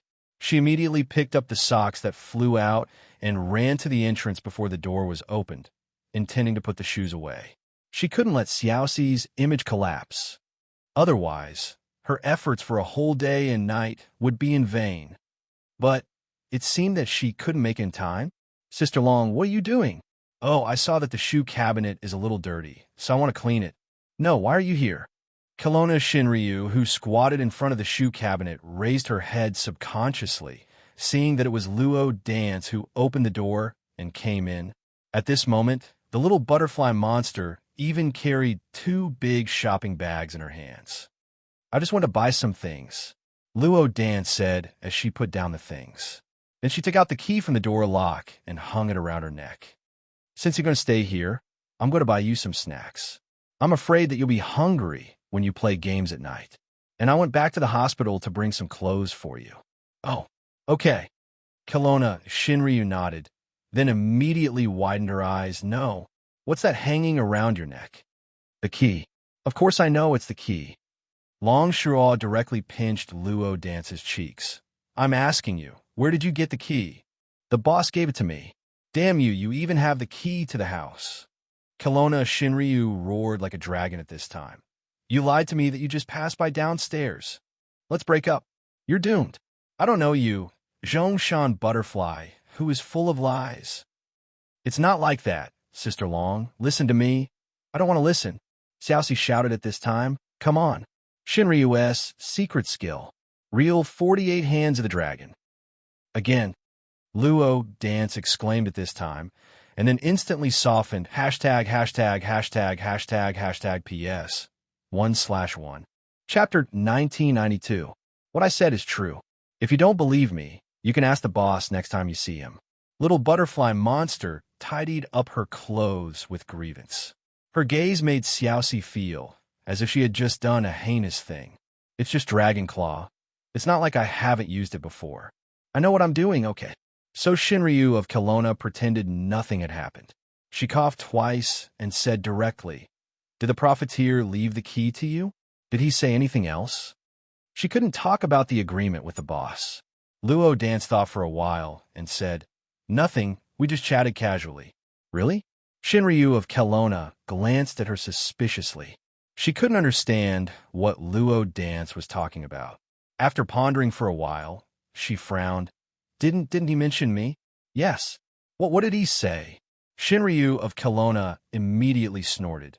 Needless to say, he didn't say anything good about me. Humph. Nothing. Luo Dance thought for a while and said, But Sister Long, you can smile more when you see the boss in the future. Smile? Long Shirol was stunned subconsciously. The little butterfly demon said seriously, That's right. Sister Long, you always keep a straight face every time you see the boss. You can't do that. If it were someone else, they wouldn't be able to like someone who keeps a straight face all day. You wouldn't be able to like someone either. Bah, who wants him to like me? Xiaoxi snorted. I'm just like this. Don't look at me if you don't like me. Little butterfly monster sighed. Well, Sister Long, I'm going back to the hospital. Are you staying here tonight? Go. Xiaoxi hurriedly waved her hand to drive her away. I won't go back these days. You don't have to come up. Call me if you need anything. I'm going back. Kelowna's Shinryu didn't see him out. He sat on the sofa for a while before shaking his head and walking into the bathroom with his clothes. Smile? Looking at herself in the mirror, she couldn't help but frown. Then, she suddenly stretched out 2 fingers and forced her lips into an arc, seemingly dissatisfied. She frowned and changed to using 2 fingers of her right hand to lift the 2 corners of her mouth. TSK. She finally rolled her eyes at herself. Boring. Ever since the morning summit meeting was suddenly suspended and the news of the power conference being held was released, many transcendent organizations had chosen to leave the Forbidden City. The reason was the same. Most of the transcendent delegates had been in the City of Exclusion for quite some time. The shortest was 3 to 5 days, while the longest was 8 to 10 days. During this period, they would not be able to use their supernatural powers at all, but with the power conference suddenly being held, they needed to activate their powers and recover their sense of touch. Damn it, we were the ones who came to this place first, so why should we be asked to leave? There's an abandoned quarry next door. It's very empty. You can go there. That place is not conducive to our battle strategy. It's an ownerless place. Let the capable ones live there. Do you want to fight? Come on, let's fight. It's a good opportunity to practice. Bang, bang, bang, bang. In the suburbs, there would occasionally be loud noises, and then the earth would shake slightly. Of course, it wasn't too out of the ordinary. The chosen place was also a sparsely populated suburb. Of course, such incidents were relatively rare. Most people tacitly chose to stay away from each other. At this moment, there was a group that was following the river of the City of Abstinence all the way to a flat beach. Let's do it here. The water vapor is more beneficial to us. Let's try to collect more water energy before tomorrow. This was a team that came from a small country in the far north. They worshipped the elemental powers of nature, earth, fire, water, and wind, and this time, the team that represented them were all envoys that used the power of water. They also planned to participate in the power conference tomorrow. Even though they knew that the results would not be good, if they did not participate in the competition, when the World Extraordinary Association was established in the future, the extraordinary in this country would only be a small part of the extraordinary society. There seems to be someone there. At this moment, one of the envoys looked at the forest beside the beach. He could vaguely feel that there seemed to be a black shadow in the forest. Let's go and take a look. It might be another team, the leader said with a solemn expression. After that, this team of envoys carefully approached the place where the black shadow was found under the leadership of the leader. The moment they stepped into the forest, the team of envoys instantly felt as if they had stepped into a fairy tale forest where a terrifying witch was hidden. Their surroundings had become much darker, and the sound had been cut off to the point where it was almost inaudible. They could even hear each other's heartbeats clearly. The tense atmosphere wrapped around everyone's hearts. The leader knew that something was wrong. At this moment, he took out a fist-sized crystal ball and held it tightly. The crystal ball released a blue light at this moment. At the same time, traces of water vapor began to quickly wrap around the leader. In the blink of an eye, it gathered into flowing water. At this moment, in the depths of the forest, a flame suddenly appeared, pretending to be mysterious. The leader snorted and directly commanded the water around him to turn into a huge anaconda and pounce forward. However, the moment this huge anaconda pounced on the flame, it directly dispersed into the original water vapor and disappeared in an instant. The leader knew that something was wrong. But at this moment, his companion exclaimed, "There's someone here." There was indeed someone here. At this moment, the leader also saw clearly that in the depths of the forest, there was a guy wearing a black robe. Moreover, this black-robed person was even sitting down. In the depths of the dark forest, there was a mysterious guy wearing a black robe and a black hat that covered most of her face. Only through her chin and lips could one see that she seemed to be a female. She just sat here and placed a long table covered with a black tablecloth.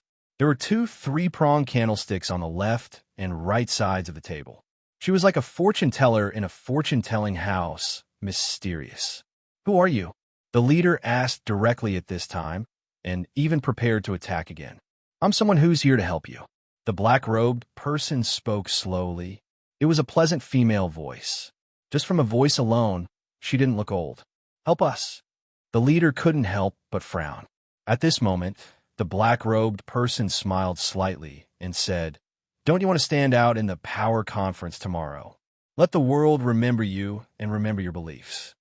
At this moment, the leader's heart couldn't help but beat wildly. In the depths of the forest, the female black-robed person's voice seemed to have a special magic, which made people want to continue listening. "What can you help me with?" At this moment, the female black-robed person wiped the table covered with a black cloth. In an instant, 5 crystal-clear bottles appeared on the table, as if they were corresponding to the 5 people of this small team. In the crystal bottles, there was some glittering liquid like the starry sky. "This potion, I named it God's Tear." The female black-robed person smiled and said, "It has the effect of allowing people to exert 3 times their own strength for 15 minutes. It can be stacked up to 3 times, and there are no side effects." "What did you say? Stacking?" The leader opened his mouth and said subconsciously, "Are you sure it's stacking, not stacking? And there are no side effects? How is that possible?" "It's stacking," the female black-robed person said indifferently. 3 by 3 by 3. 27 times. The leader suddenly sneered and said coldly, "Although we haven't figured out who you are and what your purpose is, but we look like we're easy to tease." "Wait, this mark is it?"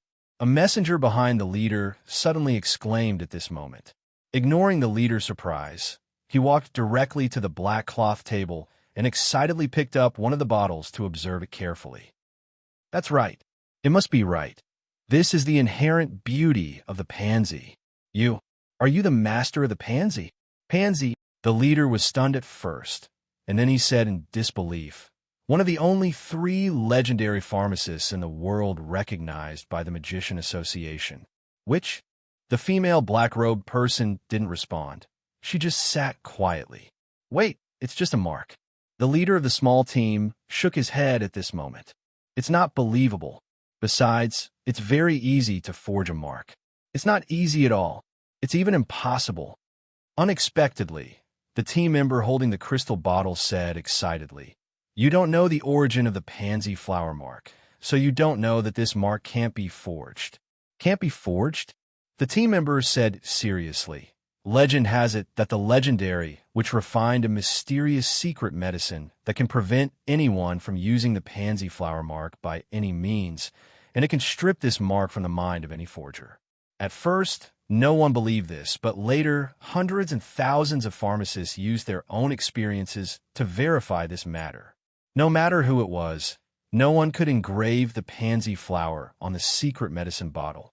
Even if it was forcibly engraved, the bottle would directly explode. Therefore, the secret medicine of the pansy can be sold at a sky-high price in the black market. It's not only because of the effect of the secret medicine, but more importantly, its unique collection value. Therefore, even if this person isn't the real master of the pansy, these bottles of secret medicine must be made by the master of the pansy. This team member was very excited at this moment. His lips were trembling. However, the team leader's frown deepened. There was even a trace of greed in his heart. However, this mysterious encounter quickly woke him up. Although the anaconda he summoned wasn't a unique skill, it wasn't a weak skill either. However, it was easily dispersed. The opponent's ability was probably not weak. The team leader took a deep breath and threw away the trace of greed in his mind, slowly saying, "There's no free lunch in the world. Since you took out such a precious secret medicine, I'm afraid it's not just a help, right?" A bottle of medicine, 30 years of life, the female black-robed person said indifferently, "If you want it, take it away." 30 years of life? The team leader and everyone else couldn't help but be startled at this moment.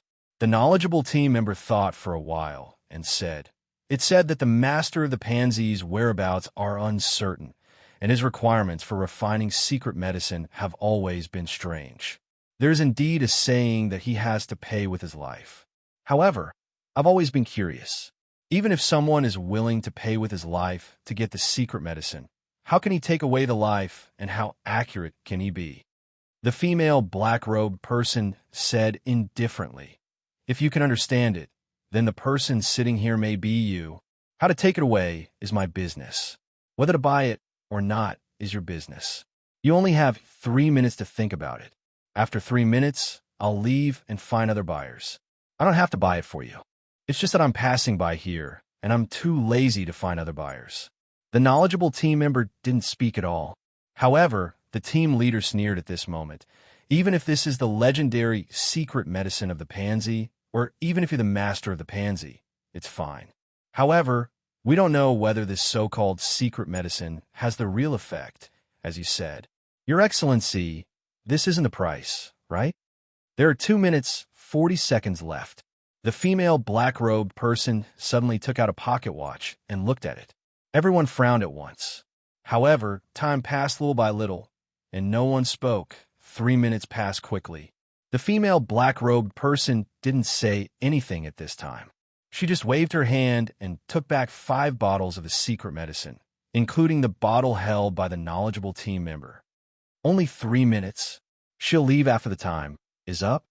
Seeing the black cloth table turn into black mist and gradually dissipate, and the figure of the black-robed woman gradually faded away, the team leader suddenly gritted his teeth and blurted out, "Wait a minute." The figure instantly solidified, and the female black-robed person said indifferently, "Do you want to buy it? I want to test it." The team leader gritted his teeth and said, "If the goods match, we'll buy all of them." If these 5 bottles of Tear of God were really like what they said and could increase one's strength by 3 times, and he could use 3 bottles at most, and the stacking effect didn't even have any side effects. Even if he didn't use it in the strength competition, it would still be a godly item to save his life.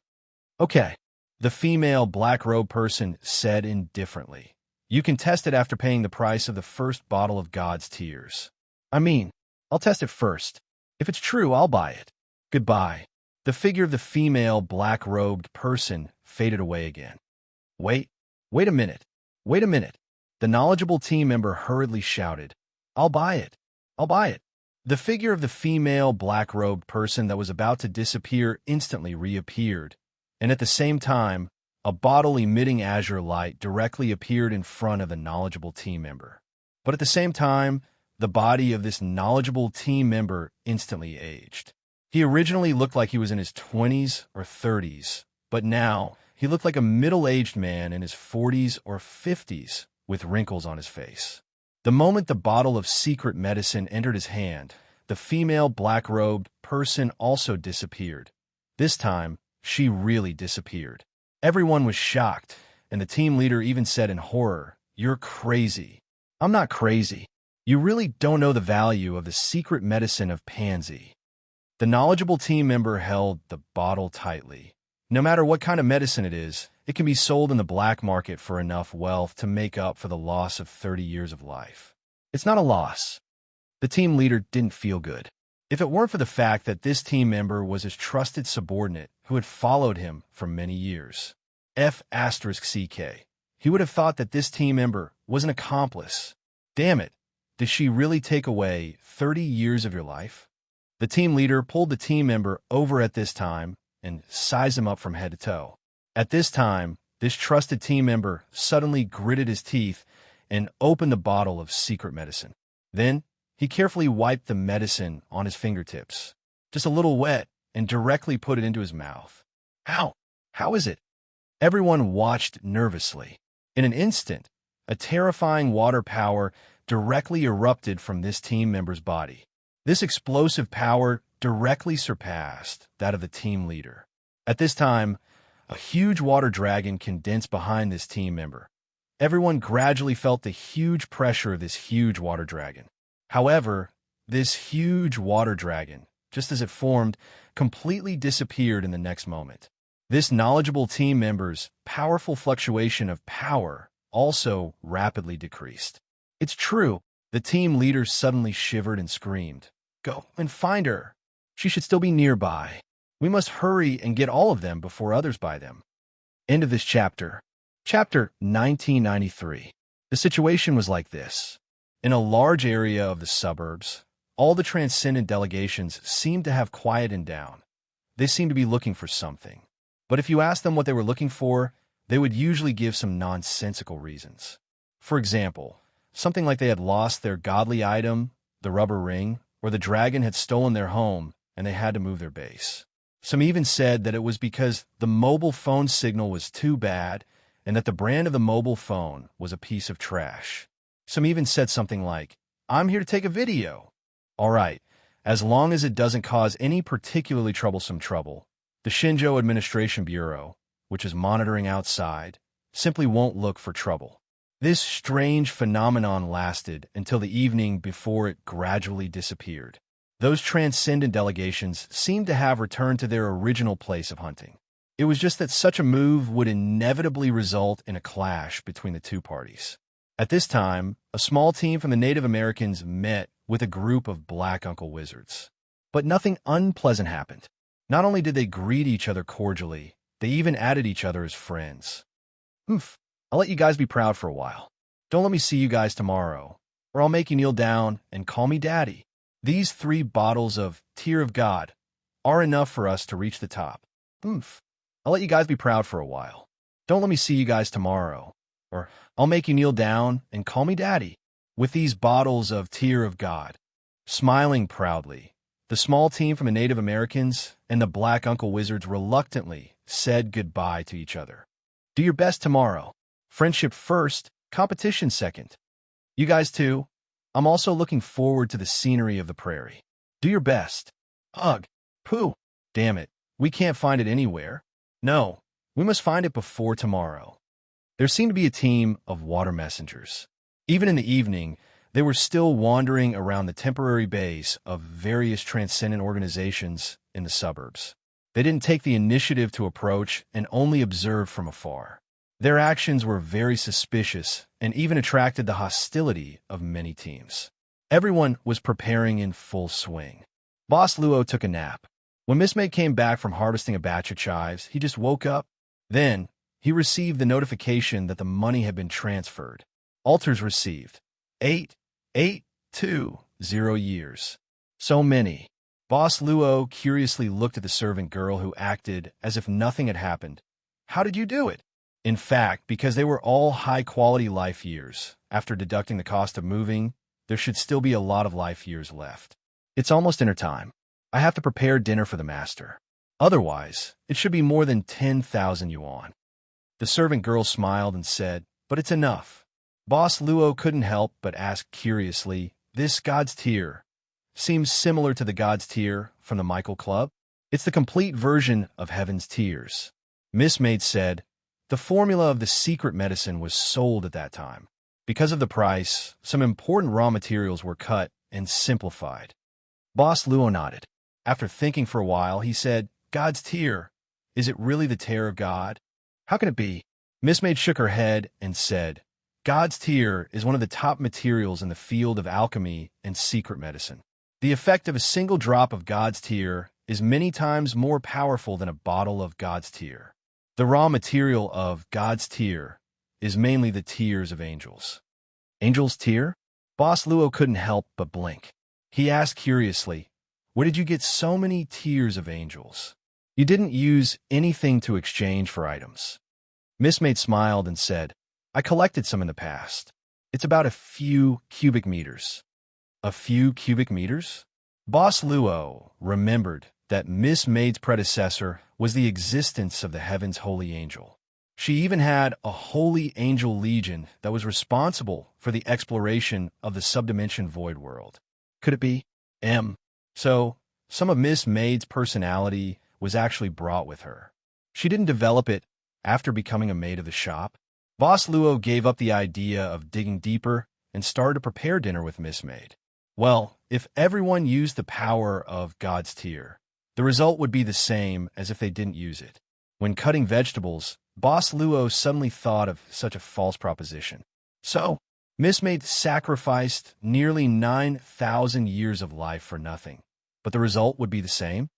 Yi, Master, what's the matter? How about I transfer this shop to you? And then I'll become a useless black soul. Miss Maid couldn't help opening her mouth slightly, showing a stunned look. Looking at Miss Maid's dumbfounded look, Boss Luo chuckled and scratched her nose, saying, I'm kidding. He still hadn't found a way to transfer the shop. He couldn't make the transfer contract of the former owner. Boss Luo sometimes even had a sudden idea that the transfer contract might not be made by the former owner himself. Maybe it was an agreement made with someone else. Of course, it was just a sudden idea. It's menstruation. It was Lizzie's voice.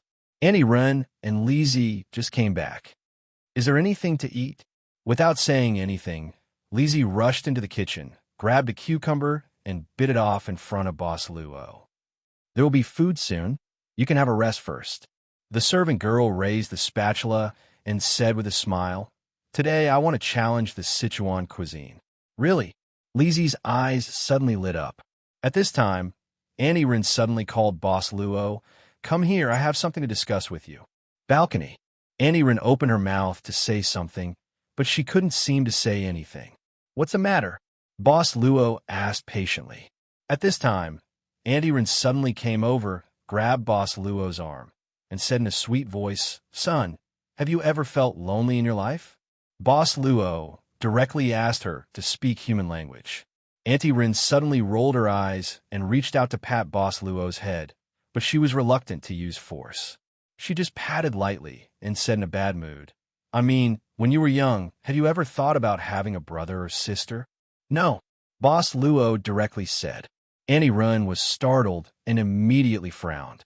She thought for a while and said, Then, let's say, when you were young, your dead father and your biological mother suddenly told you that they wanted a second child. What would you think? That is, would you resist having a younger brother or sister? Speak human language. Boss Luo said again. How can you be like this? You don't cooperate at all. Auntie Ren was furious, but she still couldn't withstand Boss Luo's stern gaze.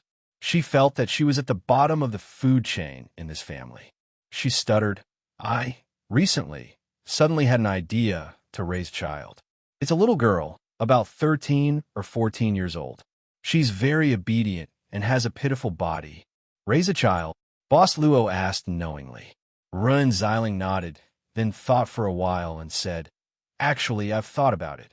Now that I've been promoted to a CEO, my salary has increased a lot. I don't have to run around like before, so it's a lot easier. You, on the other hand, have grown up now. You can go to school and have scholarships, so you don't have to worry too much. So if you want to raise a child, there shouldn't be any financial pressure. It's just what you think. Boss Luo didn't directly answer. He just looked at Ren Xiling's eyes, thought for a while, and said, You're serious. Auntie Ren was startled. Then she met Boss Luo's gaze and finally nodded slowly. I have no objection. I'll take good care of her. I won't give you any trouble. You agree? Boss Luo smiled and nodded.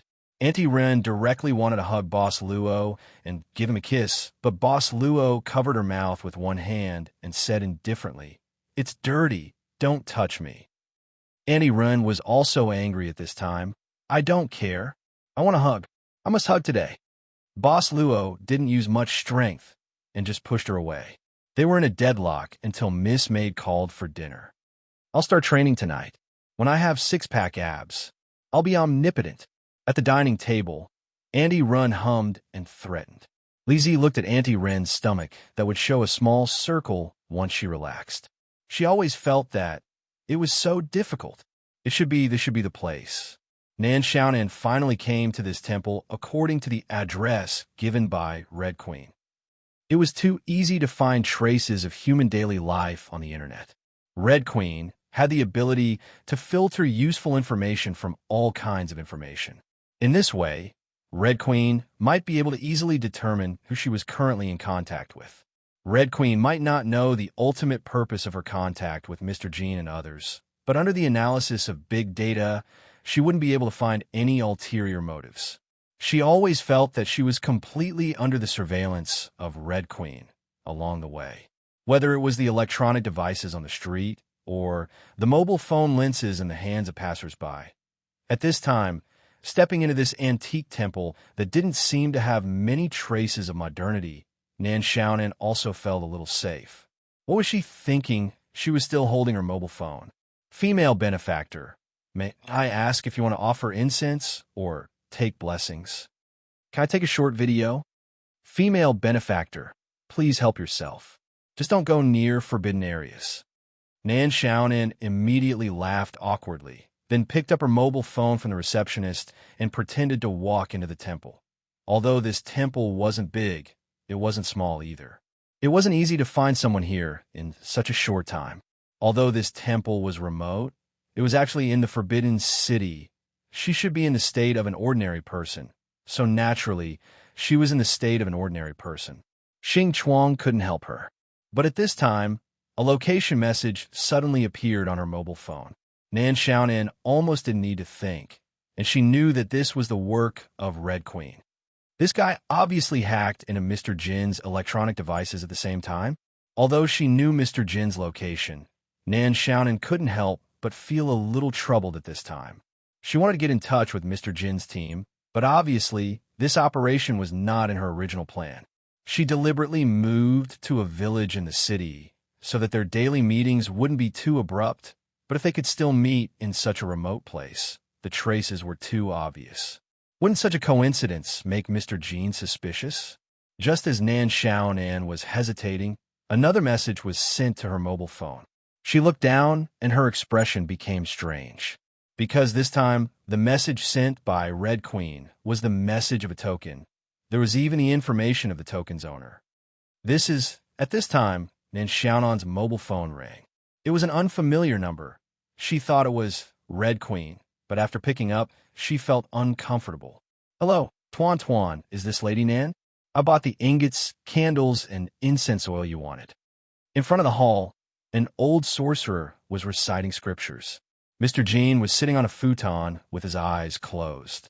He had been here for more than half a day and had been sitting here. Benefactor, this is the 5th time. Do you want to continue? The old sorcerer suddenly stopped and asked. This generous benefactor had added a lot of incense oil, but the key was that after reciting so many scriptures, all the wandering souls and ghosts had spiraled to the sky, right? The old sorcerer mainly felt thirsty, and his waist and neck were aching at this time. Mr. Jean opened his eyes. The old sorcerer couldn't help but be startled. This benefactor's gaze was much more vicious than before. The old sorcerer didn't say anything. He directly closed his eyes and slowly recited scriptures, but this time it was the Heart Sutra. Mr. Jean didn't say anything. He just stood up silently and slowly left the quiet hall under the sound of the Heart Sutra being recited. He looked at the sky and felt that he should leave. But when he passed by the morning hall, Mr. Jean unexpectedly saw someone who shouldn't be here. Nan Xiaonan. At this time, Nan Xiaonan was kneeling in front of a memorial tablet. She seemed to be muttering something, crying and laughing at the same time. In the end, Nan Xiaonan slowly stood up with her hands on her knees. She looked gloomy and silently left the morning hall. After Nan Xiaonan left the morning hall, Mr. Jean stuck his head out from the window. He frowned and quickly jumped into the morning hall. He came in front of Token. He looked at it. It's actually the same day. Mr. Jean opened his mouth slightly in surprise. He stood in the morning hall for a while without saying a word. A sorcerer who was in charge of the morning hall came in with cleaning tools. Benefactor, the temple is going to be closed. Mr. Jean nodded and immediately said, By the way, who was the woman who was praying here just now? Benefactor, we can't disclose the personal information of the pilgrims. The sorcerer shook his head. Mr. Jean thought for a while, then pointed at the memorial tablet in front of him and said, This person seems to be a friend of mine. Do you know how he passed away? This memorial tablet should be set up not long ago. It looks very new. This benefactor seemed to have died because of a strange car accident. The sorcerer thought for a while and said, It seems that the car suddenly lost control and fell into a cliff. The way he died was quite miserable. A few months ago, his girlfriend came and set up this memorial tablet for him. As he said, the sorcerer bowed to Mr. Jean and then began to clean. Mr. Jean didn't say anything and silently left the morning hall. After he walked out of the temple, he saw Nan Xiaonan sitting alone at the bus stop outside the temple. She looked like she had lost her soul. Mr. Jean didn't walk over. Instead, he directly called for an online taxi, got in the car, and left. From the beginning to the end, he didn't look at Nan Xiaonan again. But suddenly, he sent a message to Bernard at home. Help me find information about this man. He just died a few months ago. Car accident. After a while, the sorcerer who was cleaning suddenly put down the broom in his hand. His eyes gradually became empty and dull. Without saying a word, he walked to the front of the memorial tablet and reached out to take down the new memorial tablet. Then, he opened the cabinet below and put the old memorial tablet back. The sorcerer was expressionless. He silently carried the brand new memorial tablet and walked back to his dormitory. Then, he locked the memorial tablet in the drawer. In fact, the dormitory in the temple was not as simple as imagined. At least, there was a well-equipped computer in the sorcerer's room. He sat in front of the computer and turned on the computer screen. He saw that the screen suddenly turned pure white. On the pure white screen, at this moment, countless patterns were crazily flashing at an extremely fast speed. Geometric shapes, symmetrical shapes, human faces, starry sky, drawings, numbers, animals, paper people. There was no trace of any pattern.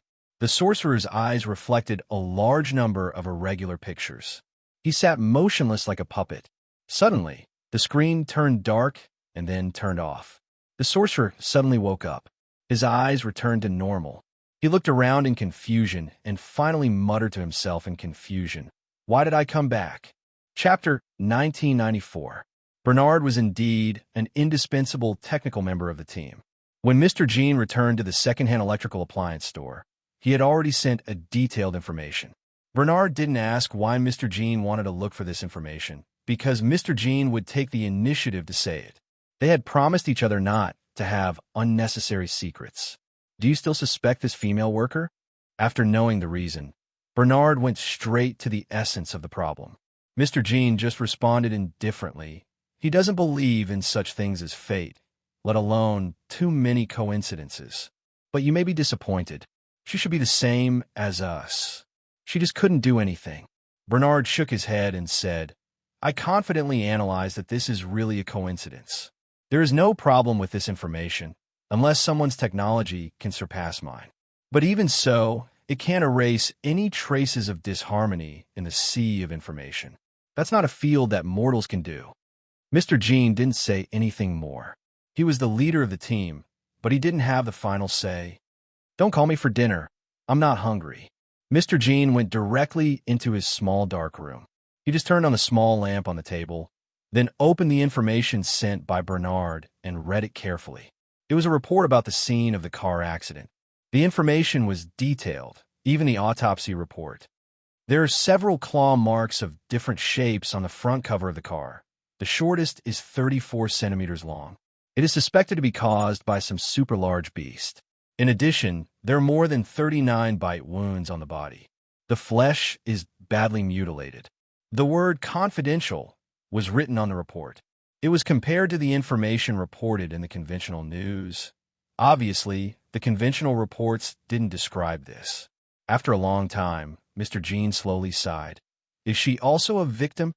Outside the small dark room, there were some voices. The other members of the team were gathered together for dinner.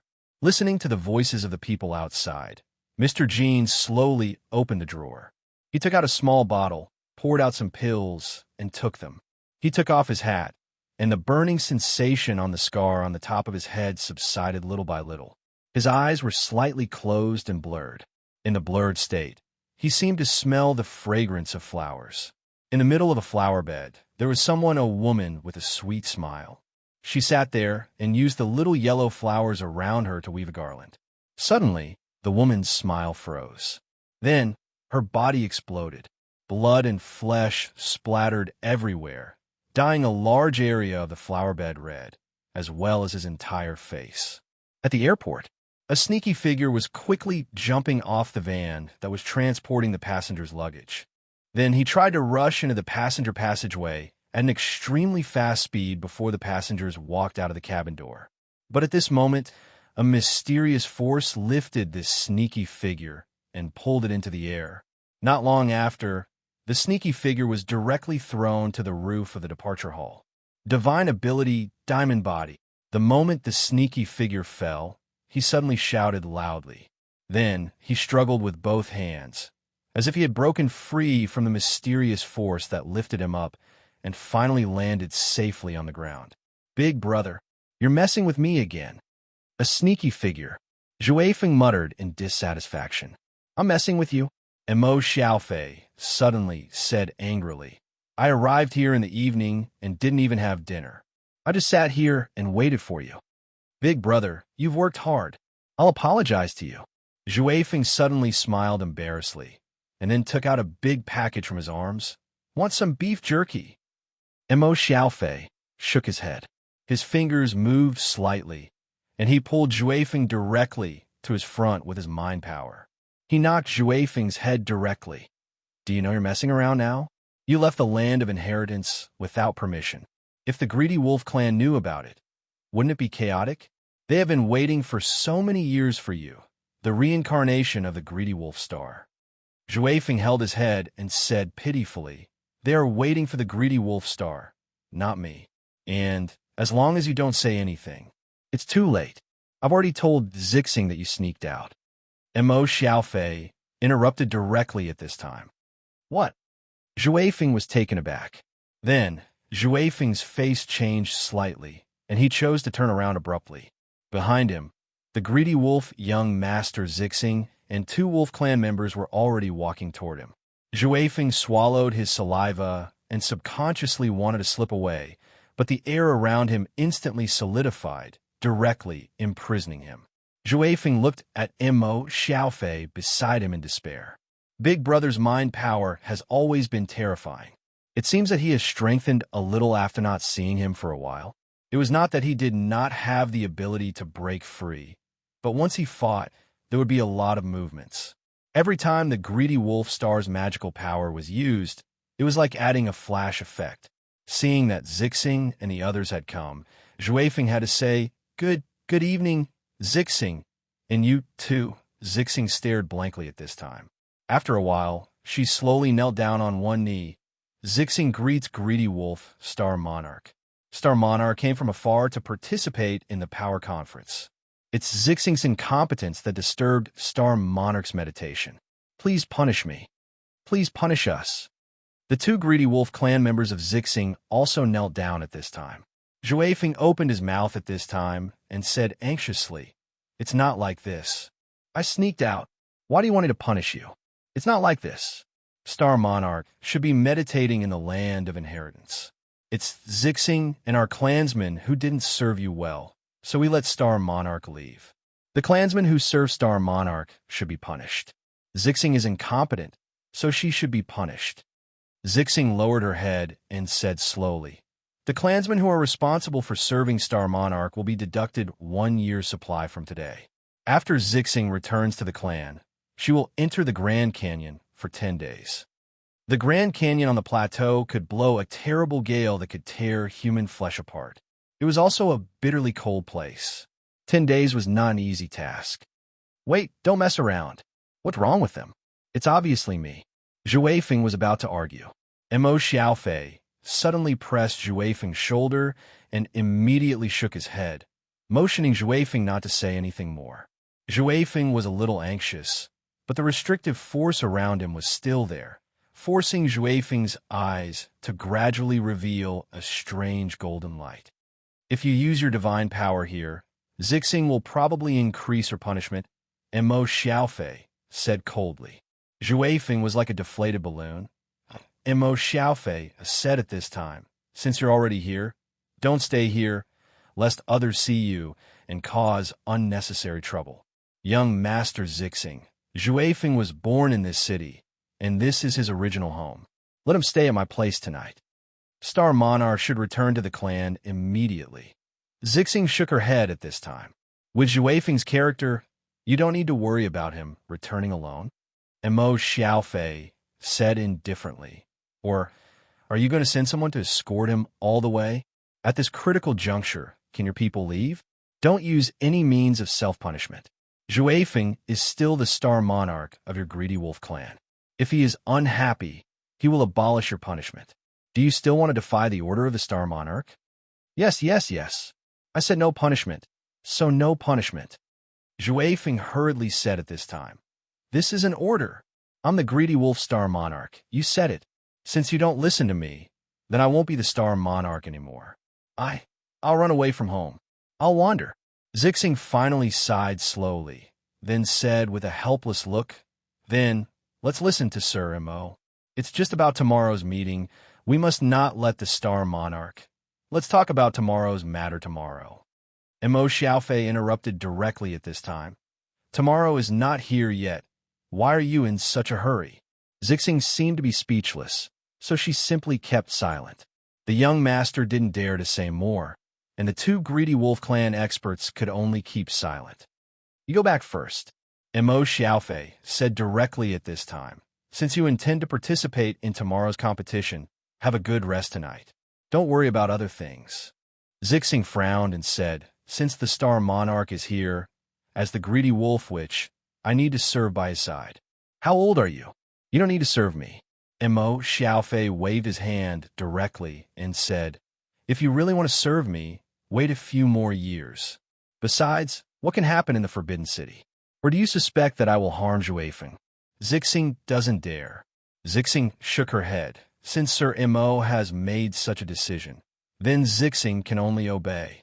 Thank you, Sir Mo, for taking care of the Star Monarch.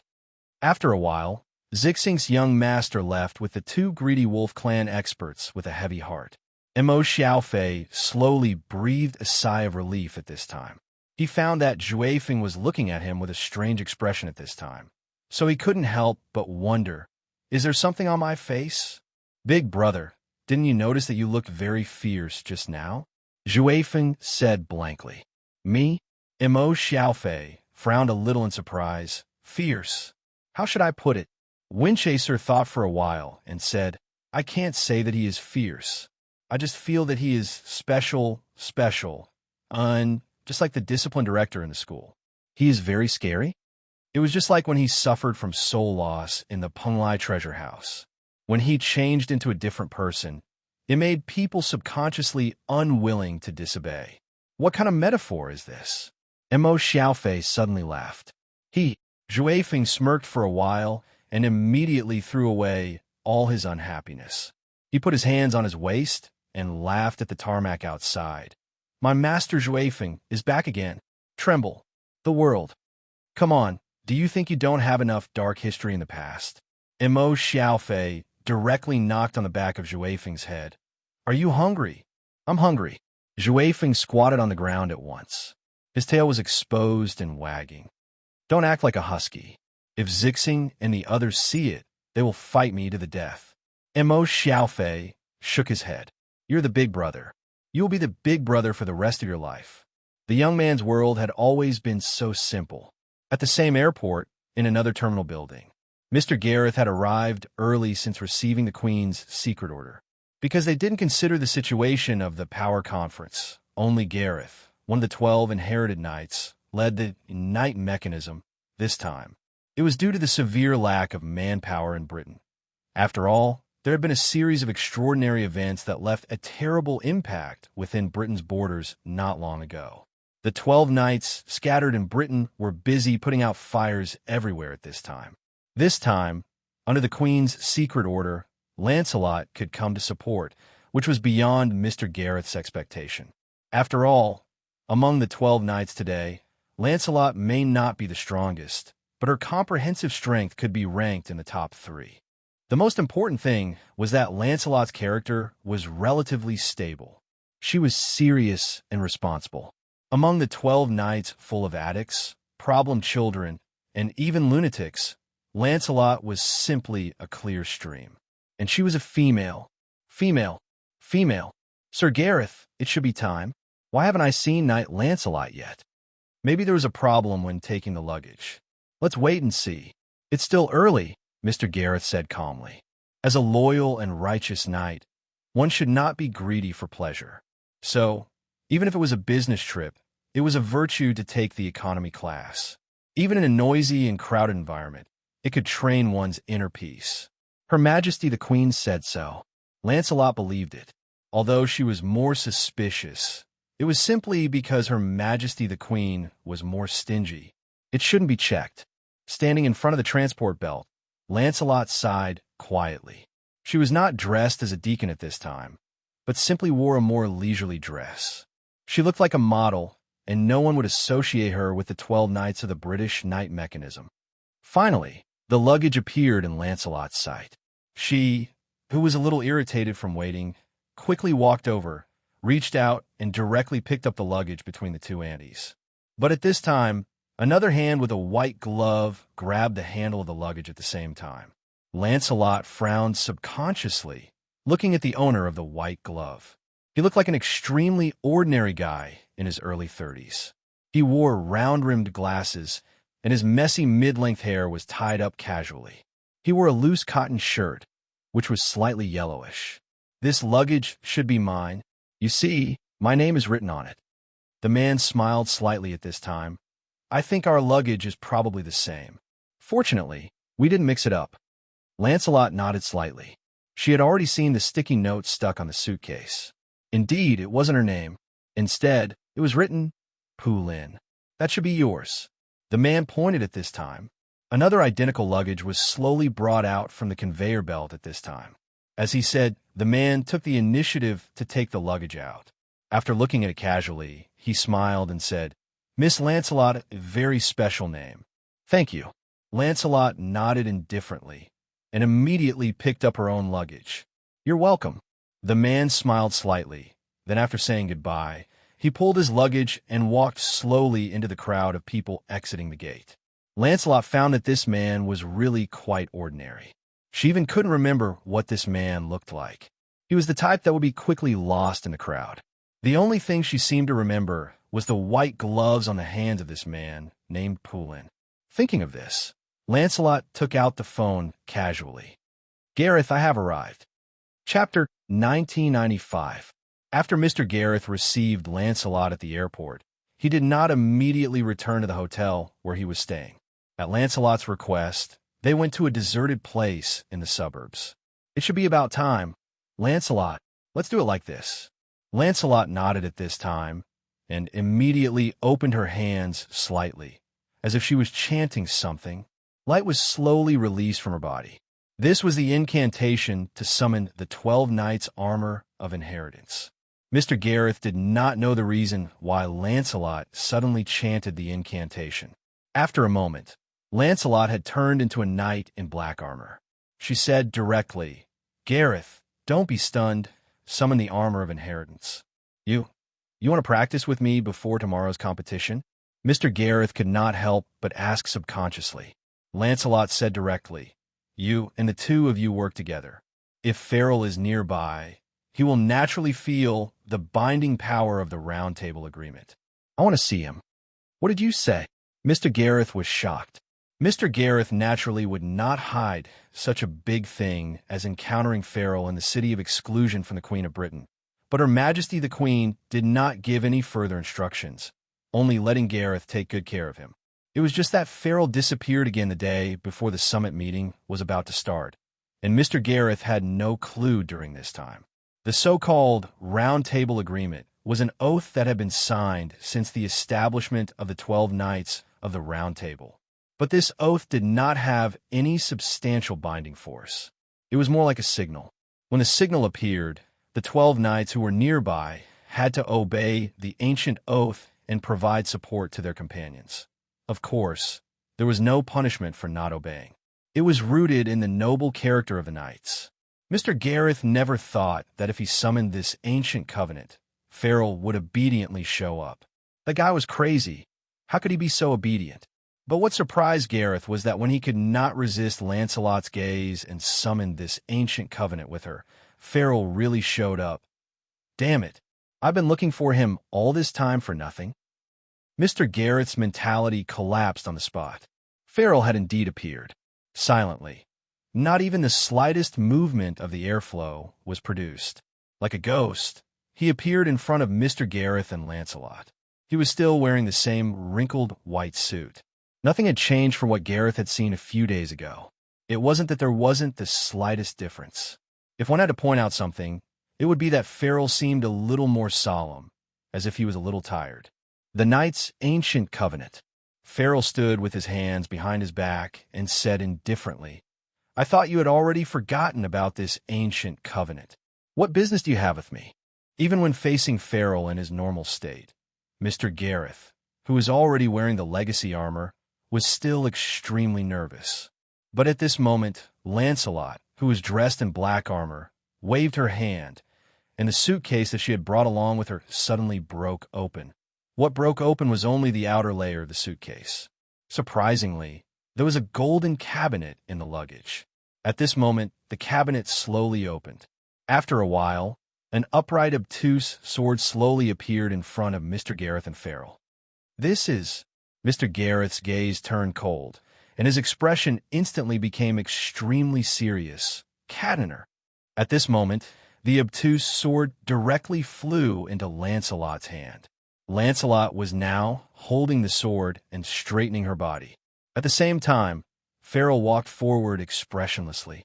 He was getting closer and closer to Lancelot. Just when Mr. Gareth was wondering if Farrell would do anything unusual to harm Lancelot, Farrell actually slowly knelt down on one knee. Lowering his head, Mad Knight Farrell, at this moment, looked completely like a loyal knight paying respects to his monarch. This is the ceremonial sword used by the British royal family when passing down the throne of each generation. Lancelot said in a low voice, each of us knights, in front of it, made an oath to the British king. Farrell, do you still remember the oath you made at that time?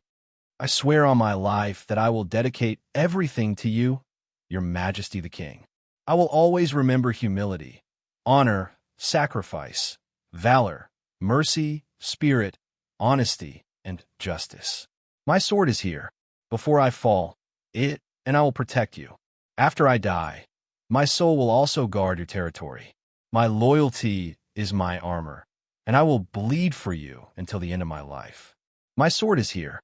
My blood will be sprinkled on the battlefield with honor. My sword is here. God blesses it to be sharp forever. Unless its master lowers his head, it will never break. My lord. Very good. You still remember your oath? Knight Farrell. At this moment, Lancelot slowly placed the ceremonial sword, Cadener, on Farrell's shoulder. Tomorrow, you will fight for the royal family and win a seat on the council. Accept the order. Farrell didn't respond. He just silently knelt on the ground without moving. Time passed in such a strange and quiet way. After an unknown amount of time, Farrell suddenly pushed the ceremonial sword away from his shoulder and said indifferently, I refuse. Lancelot said sternly, Farrell, are you going to violate your oath? Farrell said indifferently, the king I swore allegiance to is no longer here. My oath has been scattered with the wind. I didn't swear allegiance to the current queen. Lancelot frowned, but Farrell's reaction seemed to be within her expectations. At this moment, she nodded and slowly put away the ceremonial sword. Her Majesty has some words that she wants me to pass on to you. Do you want to hear them? Farrell was silent for a while. What did she say? You are the most outstanding knight. You are the most powerful knight. You are the light of Britain. Are you willing to see the land of Britain become a place to be colonized by the extraordinary world that is about to arrive, that land you once swore to protect? Farrell didn't respond. He just stood up silently. He disappeared. Mr. Gareth didn't see clearly how he left. But Lancelot had already removed the armor of heritage at this time. He didn't follow suit and removed his own. Mr. Gareth smiled bitterly. We are both successors of the 12 Knights. I still don't understand why the gap between us and him is so big. Do you think he will come back tomorrow? I don't know. Lancelot shook her head. But I have finished what Her Majesty the Queen asked me to do. Finished? Mr. Gareth's heart skipped a beat. His expression changed slightly. What do you mean by finished? Lancelot said bluntly, my task has been completed, so I have to go back. The Queen has no guards by her side. I can't go back. Mr. Gareth's eyes widened in disbelief. His voice also changed. Wait, you came all the way here just to pass a few words to Farrell? Otherwise, didn't you come to support me in the Strength Conference? Her Majesty the Queen didn't give this order. Lancelot shook her head. Mr. Gareth slapped his head at this time. His mentality really collapsed at this time. Wait, when he talked to Her Majesty the Queen on the phone, Her Majesty the Queen did say that Lancelot would arrive tonight. She only said that she would arrive and didn't say what Lancelot would do. I don't want to play anymore. Mr. Gareth, whose mentality had collapsed, directly took off the brooch of the knight mechanism and threw it to the ground. I quit. Whoever wants to be the chief can be the chief. It was originally something that none of you were willing to do and forced on me. But at the moment when Mr. Gareth was angry, the earth suddenly trembled. In the distance, a huge shadow was rapidly approaching. With the shadow's rapid arrival, the tremors of the earth became more and more intense. In the end, what appeared in front of Mr. Gareth and Lancelot was a mountain. No, it should be said that it was a huge rock the size of a small mountain. And this rock was currently being held up by Farrell with one hand. Why are you back? Gareth subconsciously said, Mr. Farrell? He always had a kind of ominous premonition that he couldn't explain clearly. At this time, Farrell said indifferently, for now, until tomorrow's competition, use this big rock to train. First, squat with weights for an hour. You're not allowed to summon the armor of inheritance. 1 hour? Mr. Gareth subconsciously swallowed his saliva and screamed, Impossible! It's impossible for humans to do this. Besides, tomorrow's the competition. What's the point of training at this time? Even if this kind of training is effective, it won't improve much in a short time, okay? Even if it's only a 10,000th of one's strength, it's still an improvement. In a battle between the strong, a 10,000th of one's strength is still a victory. Farrell said solemnly, strength is accumulated little by little from a small drop to a vast ocean. one step at a time. Hard work will make you stronger. Catch. Without waiting for Mr. Gareth to react, Farrell directly threw the huge rock in his hand at Mr. Gareth. At this time, it was too late for him to recite the incantation to put on the armor of inheritance. When the huge rock came crashing down, he instinctively ran. Unexpectedly, Farrell suddenly flicked a stone from his hand and hit him in the knee, causing him to kneel on the ground. Seeing the huge rock coming down, Mr. Gareth could only use both hands to catch it. His waist bones seemed to have been crushed. His face turned red, and he barely caught the huge rock. Start the countdown now. It's not standard. One fist. This kind of fist. As Farrell spoke, he directly swung his fist into the distance. The terrifying fist pressure instantly blew up a big tree dozens of meters away. He really could do it. Mr. Gareth was now drenched in cold sweat. Farrell really could do it. He swung his fist at him. However, at this time, with this terrifying huge rock, Mr. Gareth was completely holding his breath and exerting all his strength. He couldn't speak at all.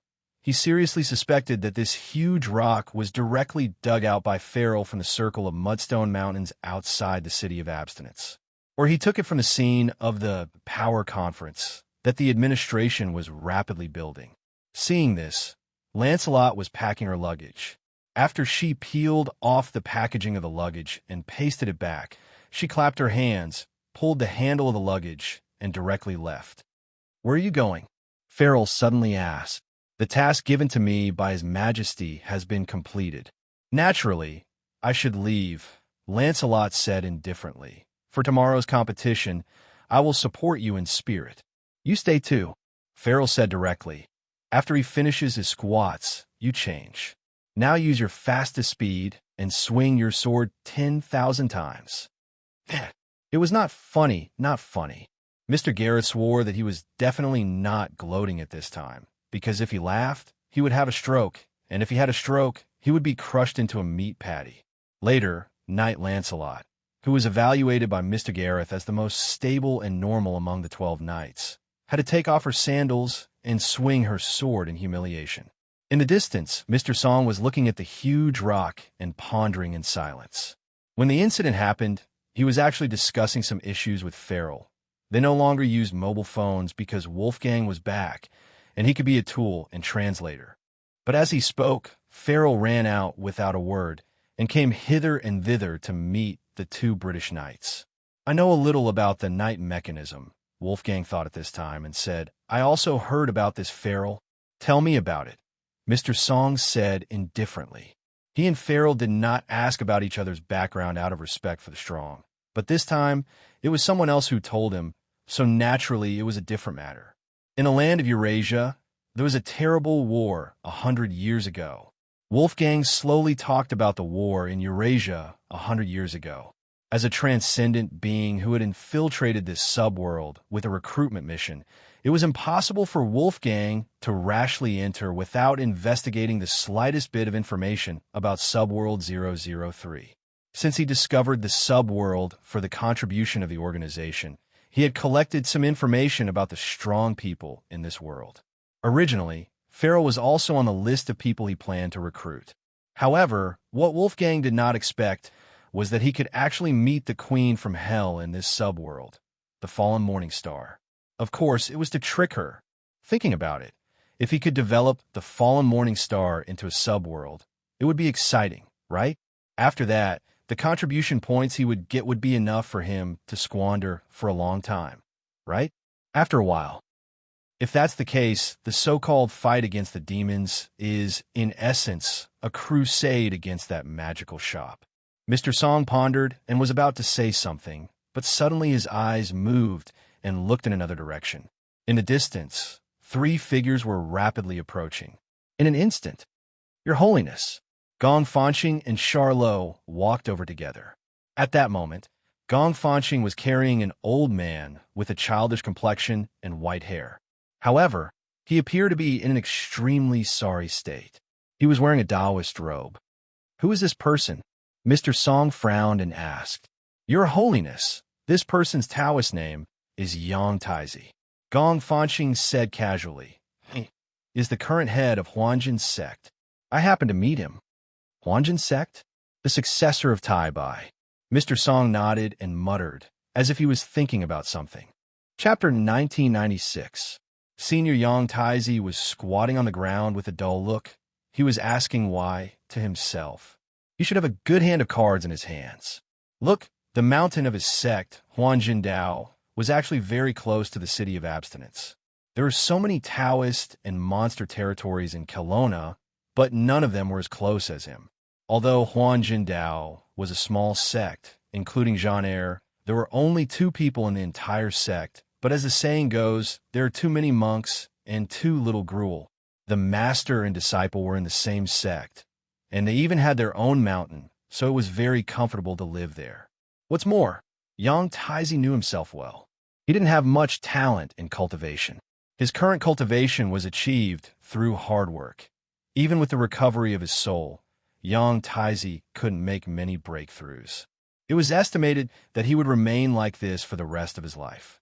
But anyway, he was a member of the Taoist Association and had a little fame in the business circle of the rich people in the nearby area. When he was free, he would walk on the stage and recite scriptures at dinner parties. A lot of worldly wealth would naturally be sent to him. He had even accumulated enough wealth for himself to squander in the last few years of his unsuccessful cultivation.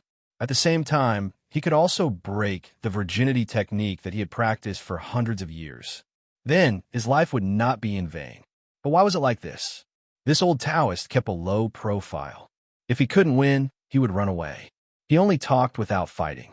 He didn't even knock on the widow's door in the middle of the night. He only focused on Taoism. He ate simple tea and plain rice every day. Yes, Yang Taizi did come to join the fun.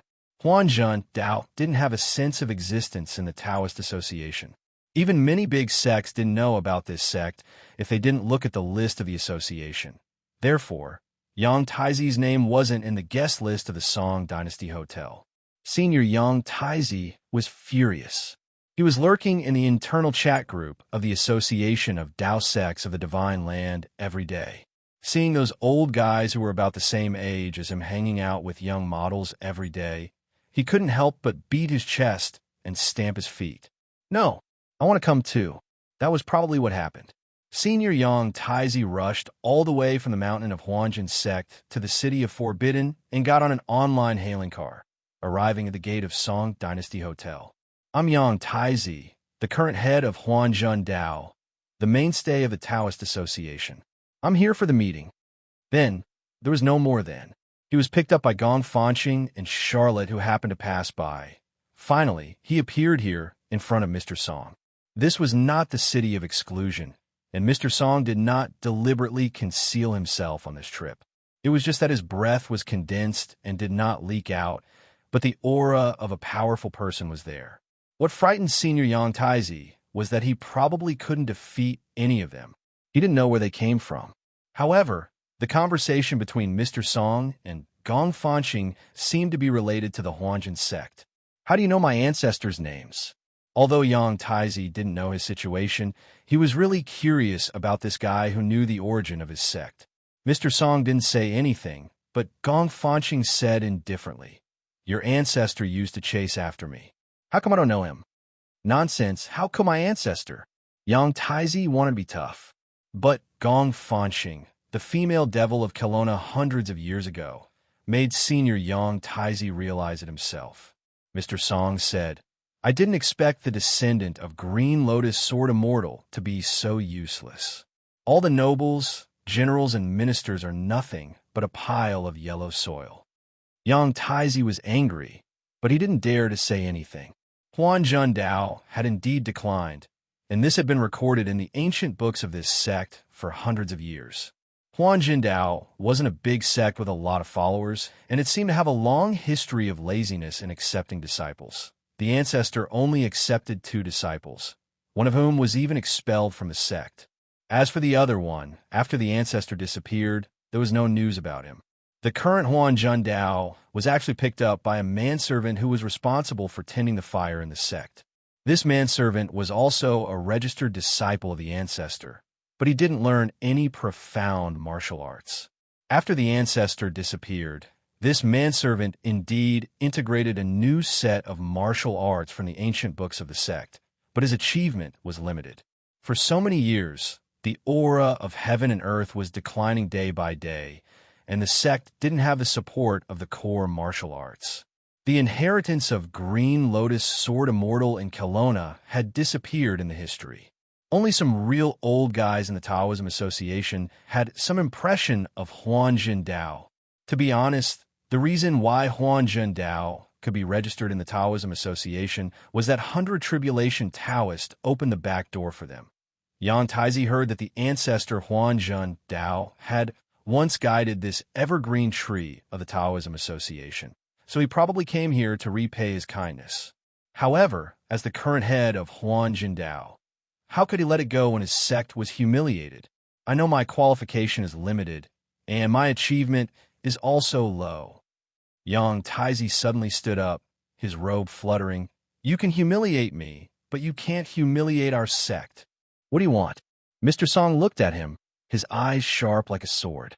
Yang Taizi's surging momentum was like a deflated balloon. He even said in a negotiating tone, when you humiliate our sect, can you be gentler? The air suddenly became quiet. Wolfgang even opened his mouth subconsciously.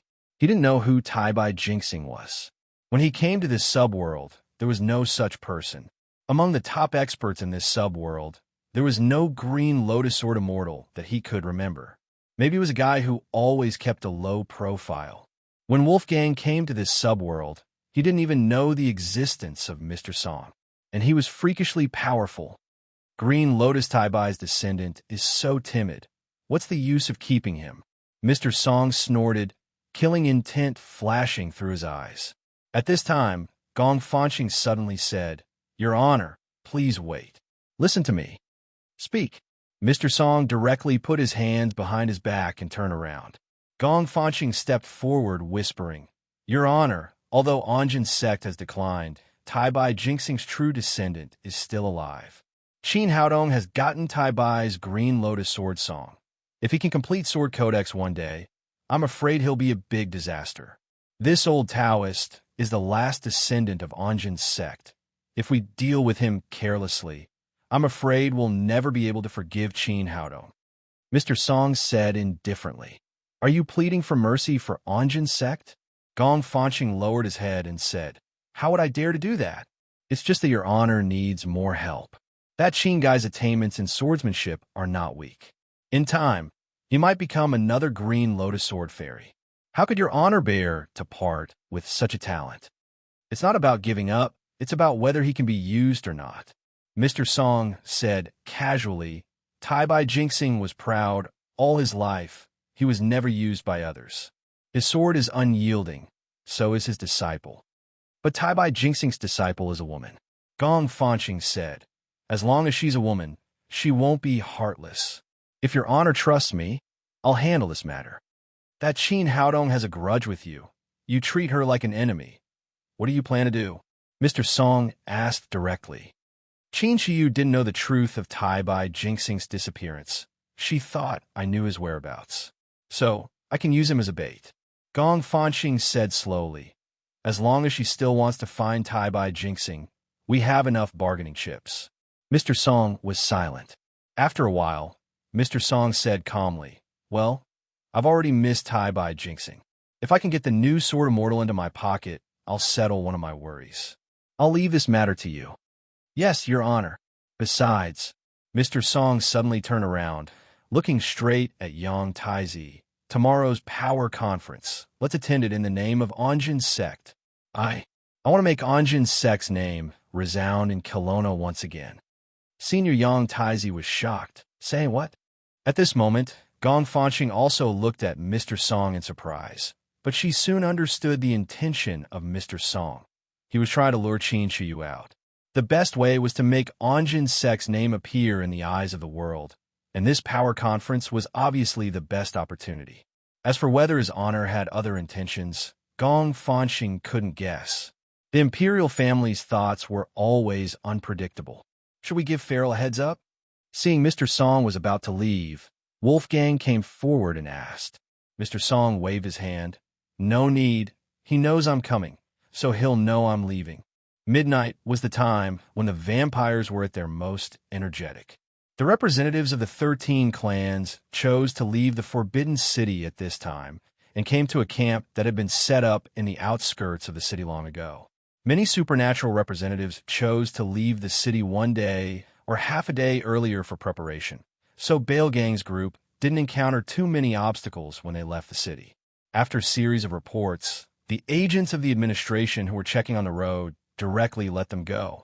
The camp of the 13 families was behind a mountain. The 13 clans were one of the oldest and most powerful factions in the European continent. Their name and foundation were there for all to see, so no one in the vicinity dared to provoke them. When Baelgang's group arrived at the camp, a medium-sized truck slowly drove into the camp.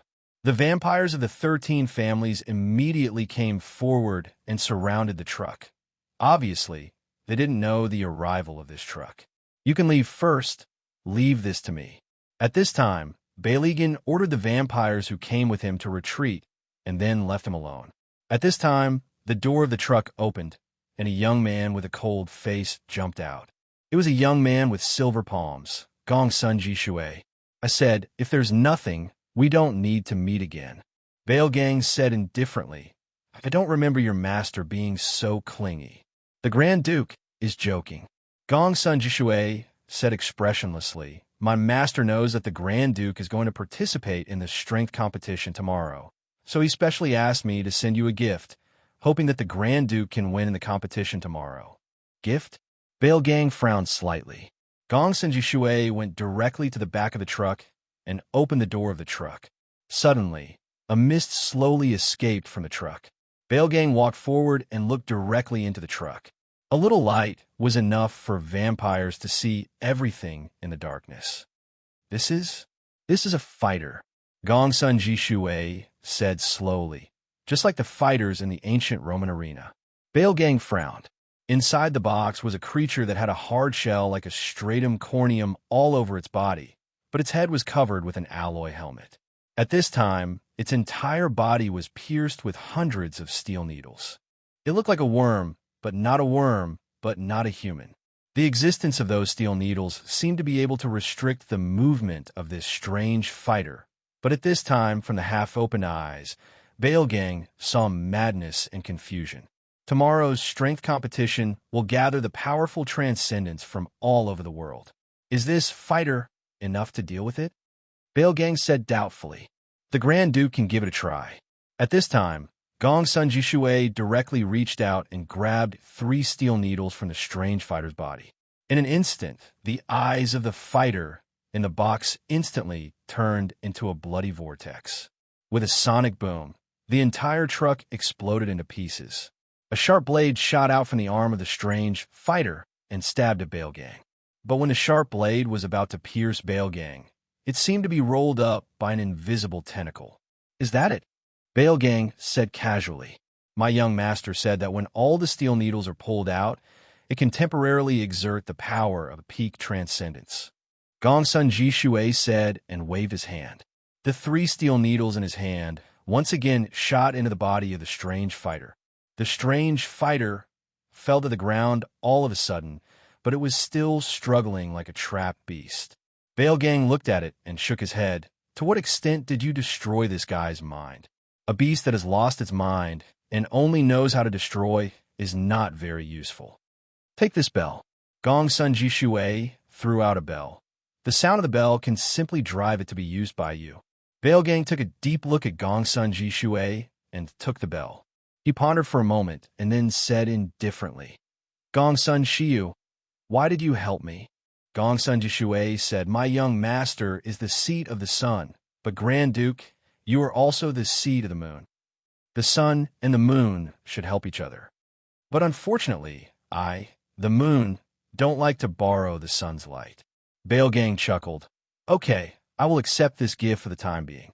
But go back and tell your young master that although the fool is missing, or maybe the fool is dead, but the fool is the fool, and there's only one fool.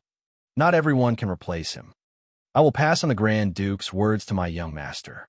Gong Sun Jishui nodded and then said loudly, "In that case, I will take my leave. Wait. Bailgang suddenly stopped. What is the name of this fighter? No name. Gong Sun Jishui said indifferently. If Grand Duke likes it, give him a name. Then let's call him Midnight. Bailgang said casually. It happened to be delivered by midnight. It was really casual. But thinking that this was a guy who would use a scarecrow to replace him in the clan meeting, Gong Sun Jishui didn't say anything. He nodded to show that he understood and directly left the camp of the 13 clans. Chapter 1997. The night passed quickly. When the sky was slightly bright, a black-robed nun from the Black Order pushed open the door of the hotel suite. After the Black Order encountered the great catastrophe and almost disintegrated, the new chief of the Order, Lamias, took a tough stance and quickly integrated the remaining forces of the Order. Lady Lamias, it's almost time. Shall we set off? Lamias was sitting cross-legged on the bed at this time, like an old monk in meditation. She did not respond to the person who came. The black-robed nun had to bite the bullet and walk closer. At this time, Lamias suddenly opened her eyes. When the black-robed nun met Lamias's gaze, she was startled and suddenly took 2 steps back. In her feeling, the new chief in front of her seemed to shoot out a terrifying lightning bolt. The black-robed nun exclaimed subconsciously, "Lady Lamias, you can break the seal of the Forbidden Land? No one can break it." Lamias said indifferently, "You retreating is just your illusion. Some people, even if they don't have extraordinary power, are born to be feared, that's all." The black-robed nun immediately bowed her head and said, "Lady Lamias, you are the one who can be feared." "Me?" Lamias chuckled and immediately said indifferently, "I just lived long enough, and the time to pretend to be a god is long enough. If it were you, being worshipped by a group of vicious people every day, you could do it after a long time." The black-robed nun thought that the new chief was talking about the people of the Black Order.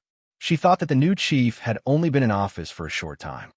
"By the way, what I asked you to do, how is it?" Lamias suddenly asked. The black-robed nun quickly said, "In the past 2 days, according to your instructions, we have tried to contact the Prince of Undersea City many times and finally found an opportunity to convey your wish to meet."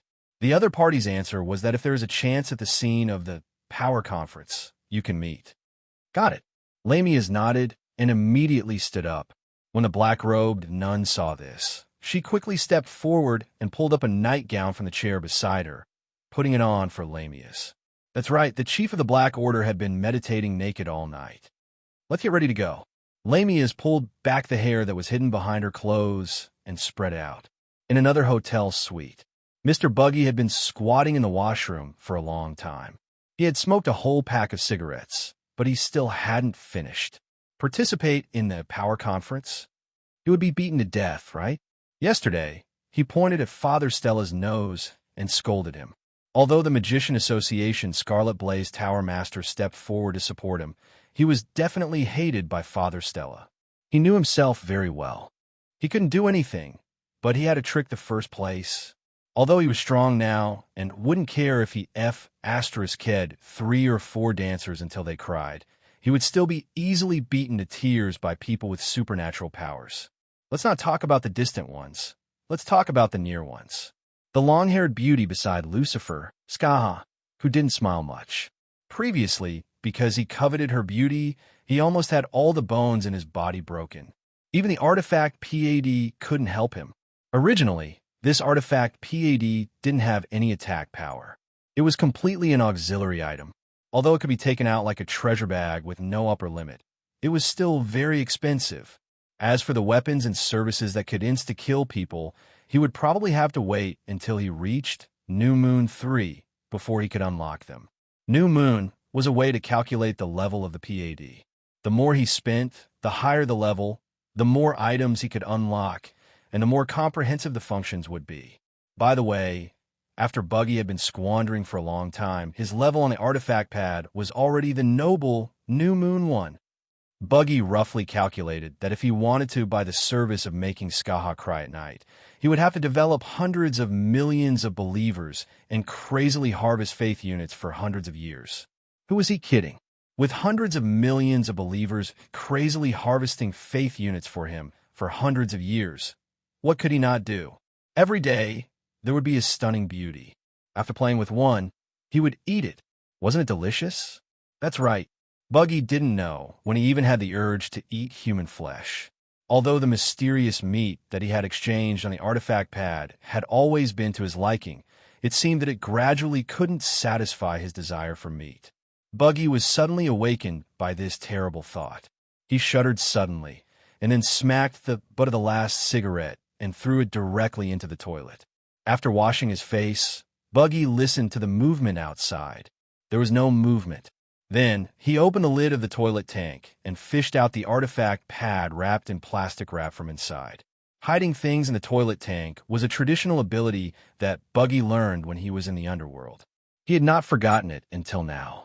Even if this thing was on him, he would feel unsafe, as long as Lucifer was always by his side. With Lucifer's temperament, he would not find something in the toilet tank. Could she afford to lose face? Buggy, are you willing to come out? Am I, Lucifer, the kind of person who covets things hidden in the water tank? Hurry up, we have to go out. You have to perform well today. Then Miss Pinshin, this old man will set off. In front of the pet hospital, Chichi Kamaya kindly stared at the chest of the little butterfly monster and said, "Don't get me wrong, this is just because the old dirty turtle's height could only reach this position. This old man was physically disabled, but his will was strong." "Wait a minute, everyone!" The little butterfly monster shouted, and then quickly rushed into the hospital. What is she going to do? Chichi Kamaya couldn't help showing a puzzled expression at this time, looking at Ghost Baby beside him. Ghost Baby shrugged at this time, then looked at the masked woman beside him, Jessica, who pretended to be Princess Xianyuan. Jessica could only shake her head at this time to show that she didn't know. After a while, Luo Dance came out with 2 big bags. "The competition will be very hard. I have to look after the house, so I can't come to the scene to cheer for you." The little butterfly monster opened her watery eyes at this time, smiling and saying, "So I made some bento boxes for you. Today, you have to do your best." Chichi Kamaya was stunned, subconsciously looking at the 2 bags full of carrying poles. After a while, he said, "Ha, this old man feels like being cured. Ghost Baby, is it Monday today? I always feel that the vitality is very abundant today." "Today is Wednesday," Ghost Baby said expressionlessly. "Wednesday is also a full day," Chichi Kamaya said seriously. Ghost Baby rolled his eyes, immediately taking the 2 bags of bento boxes from Luo Dance's hands. He took it in his hands, and after a moment of silence, suddenly said, "Thanks." Hey, Mr. Ghost Baby, you also have to do your best." Ghost Baby didn't answer, just took the 2 bags and left directly, as if he didn't want to wait for Chichi Kamaya. The old dirty turtle sighed again and again, saying that it was not easy to live in this world and didn't know how to be humble and respectful to the old. He also said that he was old and his waist was weak and hoped that Jessica could help him and so on. They walked away. Seeing that there was nothing to do, the little butterfly monster was about to go back when she suddenly saw the 2 temporary guests in the pet hospital, Black Dragon Ajuan and the fat girl Leia. They were supposed to be driven away on the 2nd day, but on the 2nd day, Shinryu of Kelowna went to be Xiaoxi and probably forgot about it. At this time, Ajuan looked at them pitifully. "Mr. Ajuan, what's wrong with you?"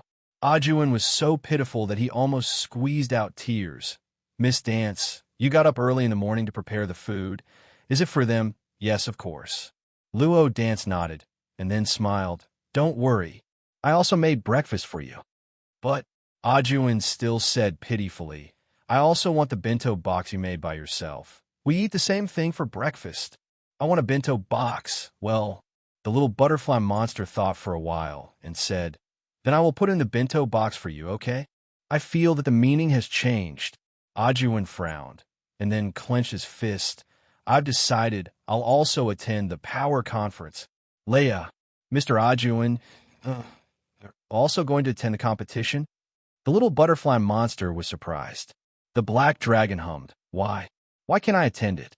Didn't anyone tell you that I'm the current leader of the Black Dragon clan in the Inhuman realm?" "Mr. Ajuan, you're so awesome. The little butterfly monster showed a surprised expression. She was a demon from the divine land.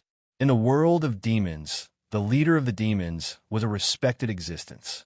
He was the head of the clan. No, only Ajuin is left in the Black Dragon clan. Huh? Leia was about to say something, but Ajuin had already covered her mouth and then spread out his hands. Bento box. Bento box. Bento box. Then, please wait for a while.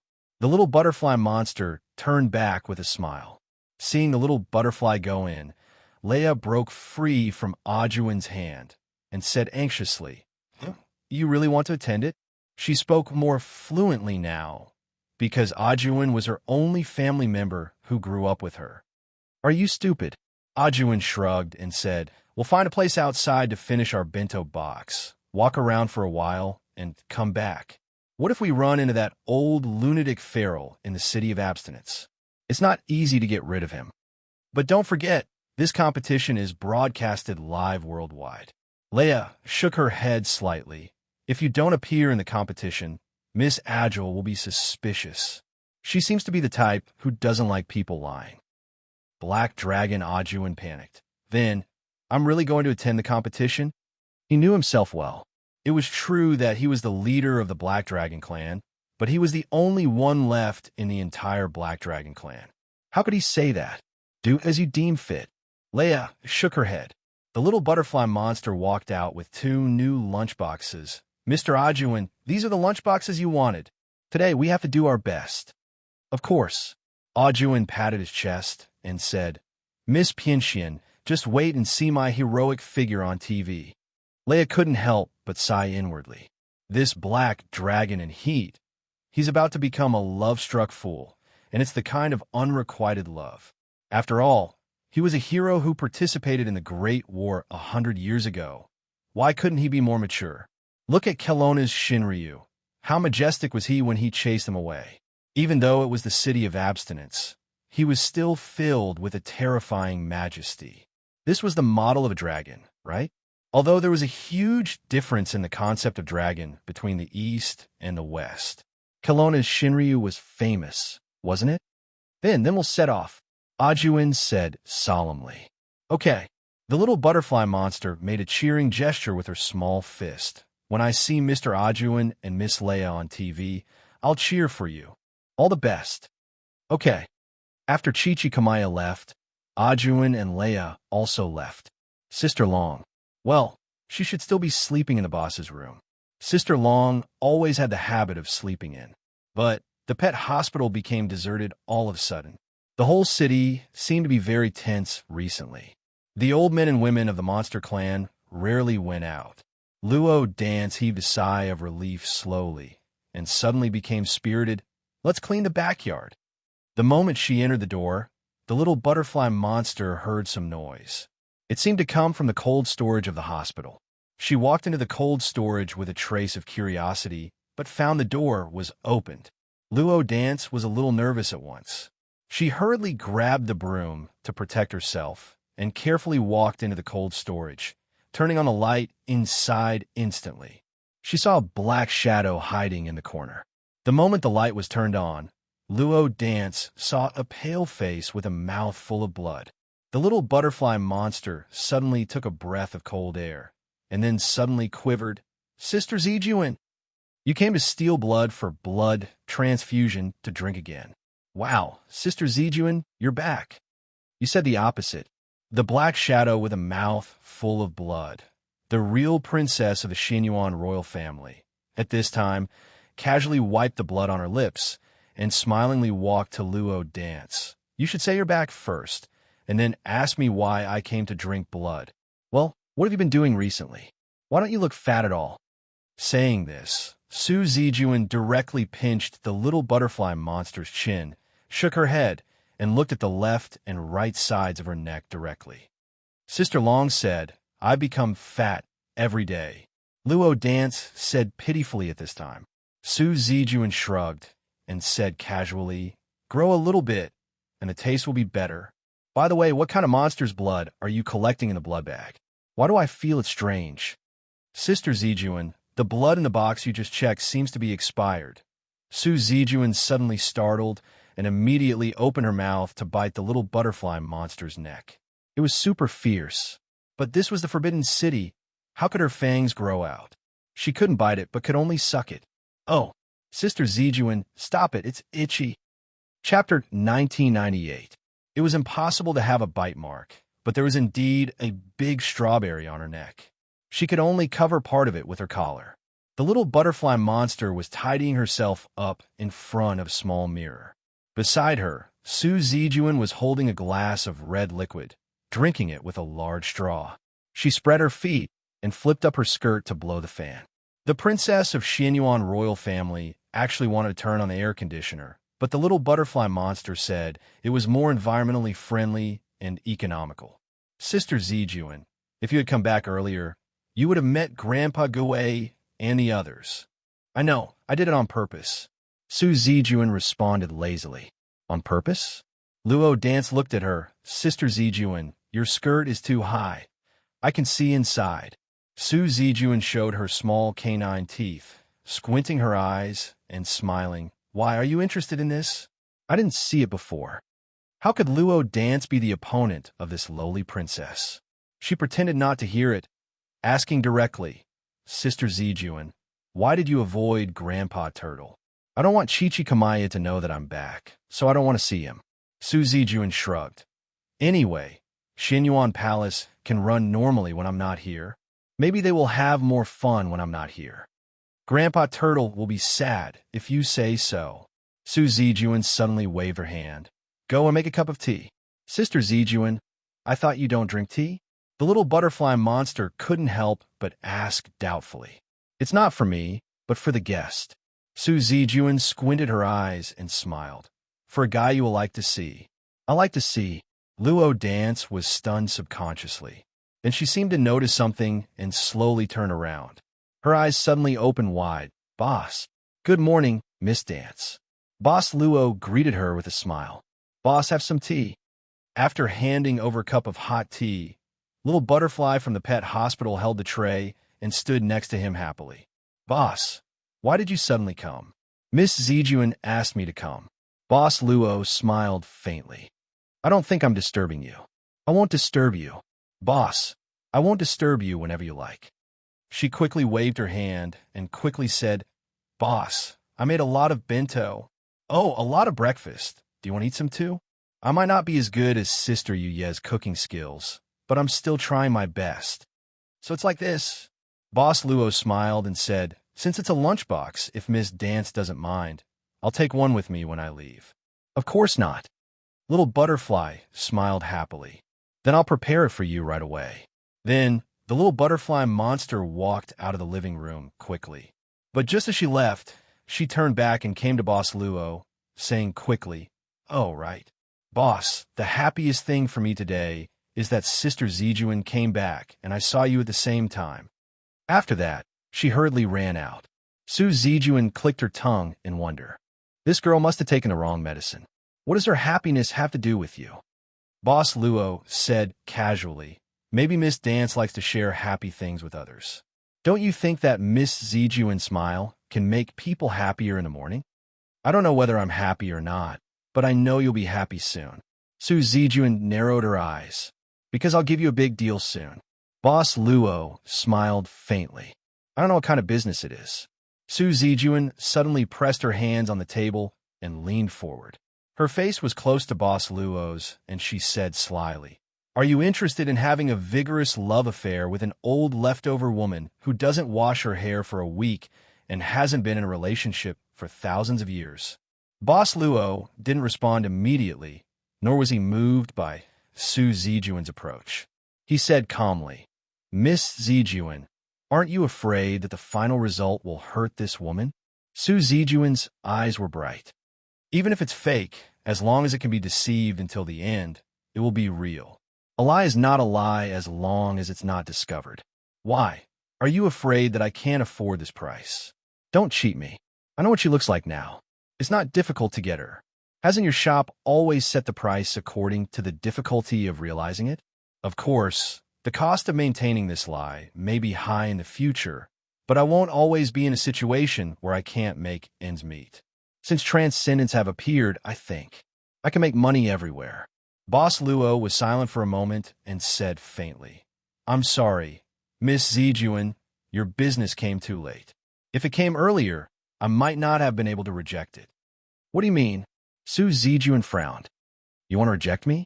Didn't you say that no matter what it is, as long as you can pay the price, anyone can fulfill it at any time? Basically, that's right, Boss Luo said faintly, but I've adjusted this rule recently. I'll also see how I feel. Hearing this, Su Zijuan didn't insist on the purpose of the shop. She just looked at Boss Luo strangely and said hesitantly, Don't tell me you don't want to hurt. Does Miss Zijuan want to hurt? Boss Luo asked calmly. Of course. Su Zijuan snorted and said, I love to see this old witch suffer. If I can see her live in a beautiful lie for the rest of her life and smile like a fool, only to let her know in the end that everything is fake, TSK, I can wake up laughing in my dreams. I have the money and the ability to do such an interesting thing. Why wouldn't I do it? It seems that Miss Zijuan is the one who loves Miss Long the most in the world. Boss Luo suddenly said softly, In my opinion, Miss Zijuan is also very attractive. Su Zijuan was stunned and looked around in panic. She sat back down and coughed twice. She pulled down her skirt and crossed her legs. Then she snorted and said, Don't give me that. I'm not a dragon idiot. That won't work on me. Boss Luo didn't say anything. After a while, Su Zijuan sighed slowly and said irritably, Fine. Although I'm the buyer, I have a request from you. If you don't agree, I can't do anything. It's that old leftover woman's birthday in a few days. I want you to give her an unforgettable birthday. Is that okay? Birthday? Boss Luo was slightly stunned. Su Zijuan said unhappily, Why? Can't she use a birthday? Do you really think she's Kelowna's tool and needs everything? That's not what I meant. Boss Luo was silent for a while and then nodded slowly. Then, we'll do as Miss Zijuan says. We'll prepare for Miss Long's birthday. How much? Say it. Su Zijuan waved her hand. Boss Luo shook his head and said, No need. Just treat it as a gift for Miss Zijuan's real business.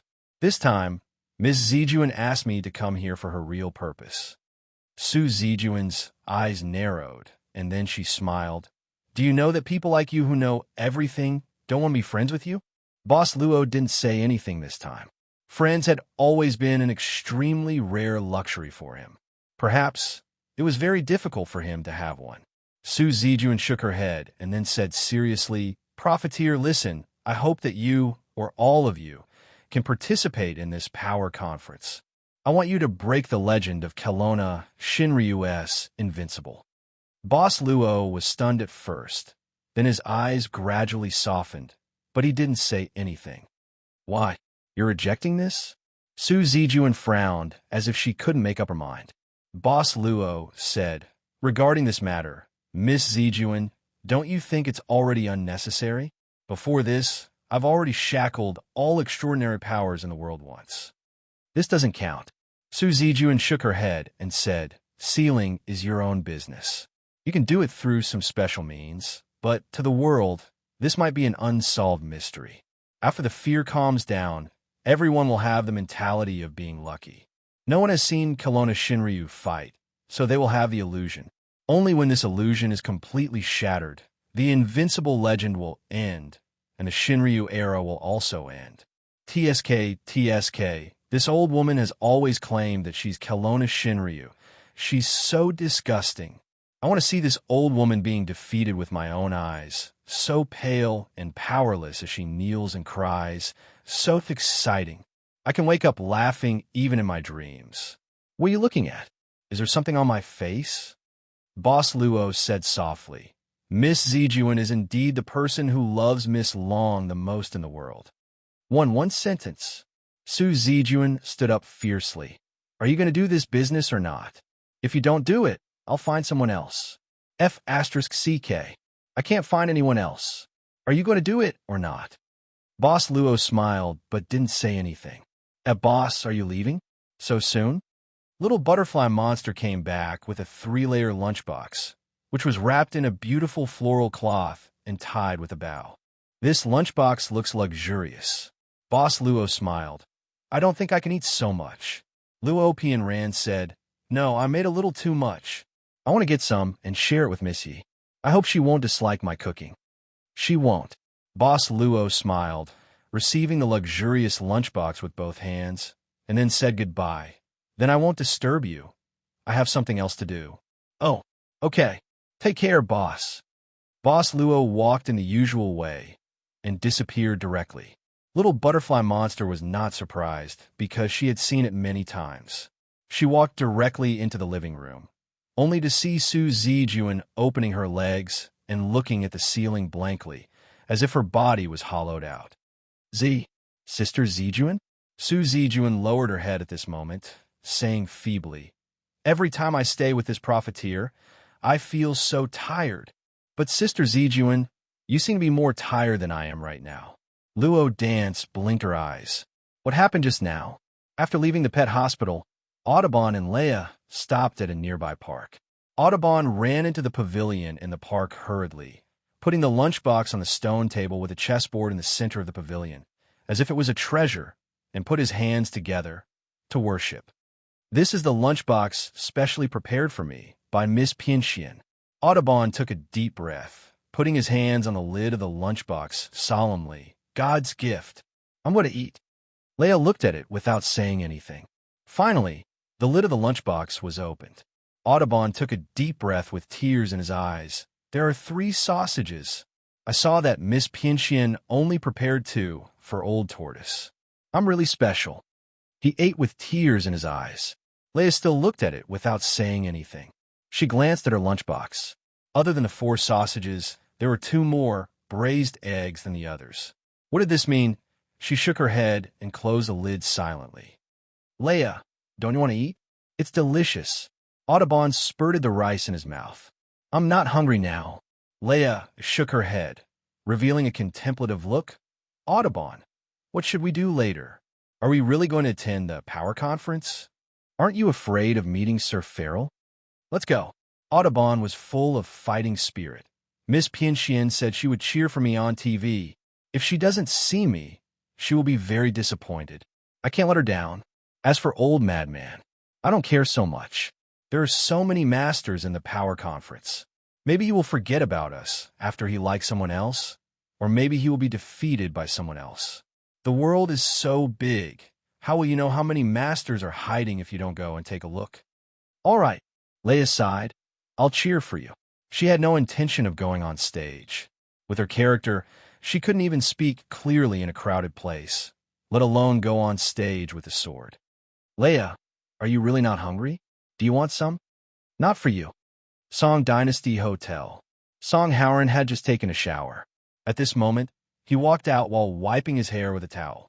The servants in the room hurriedly went up to dress him.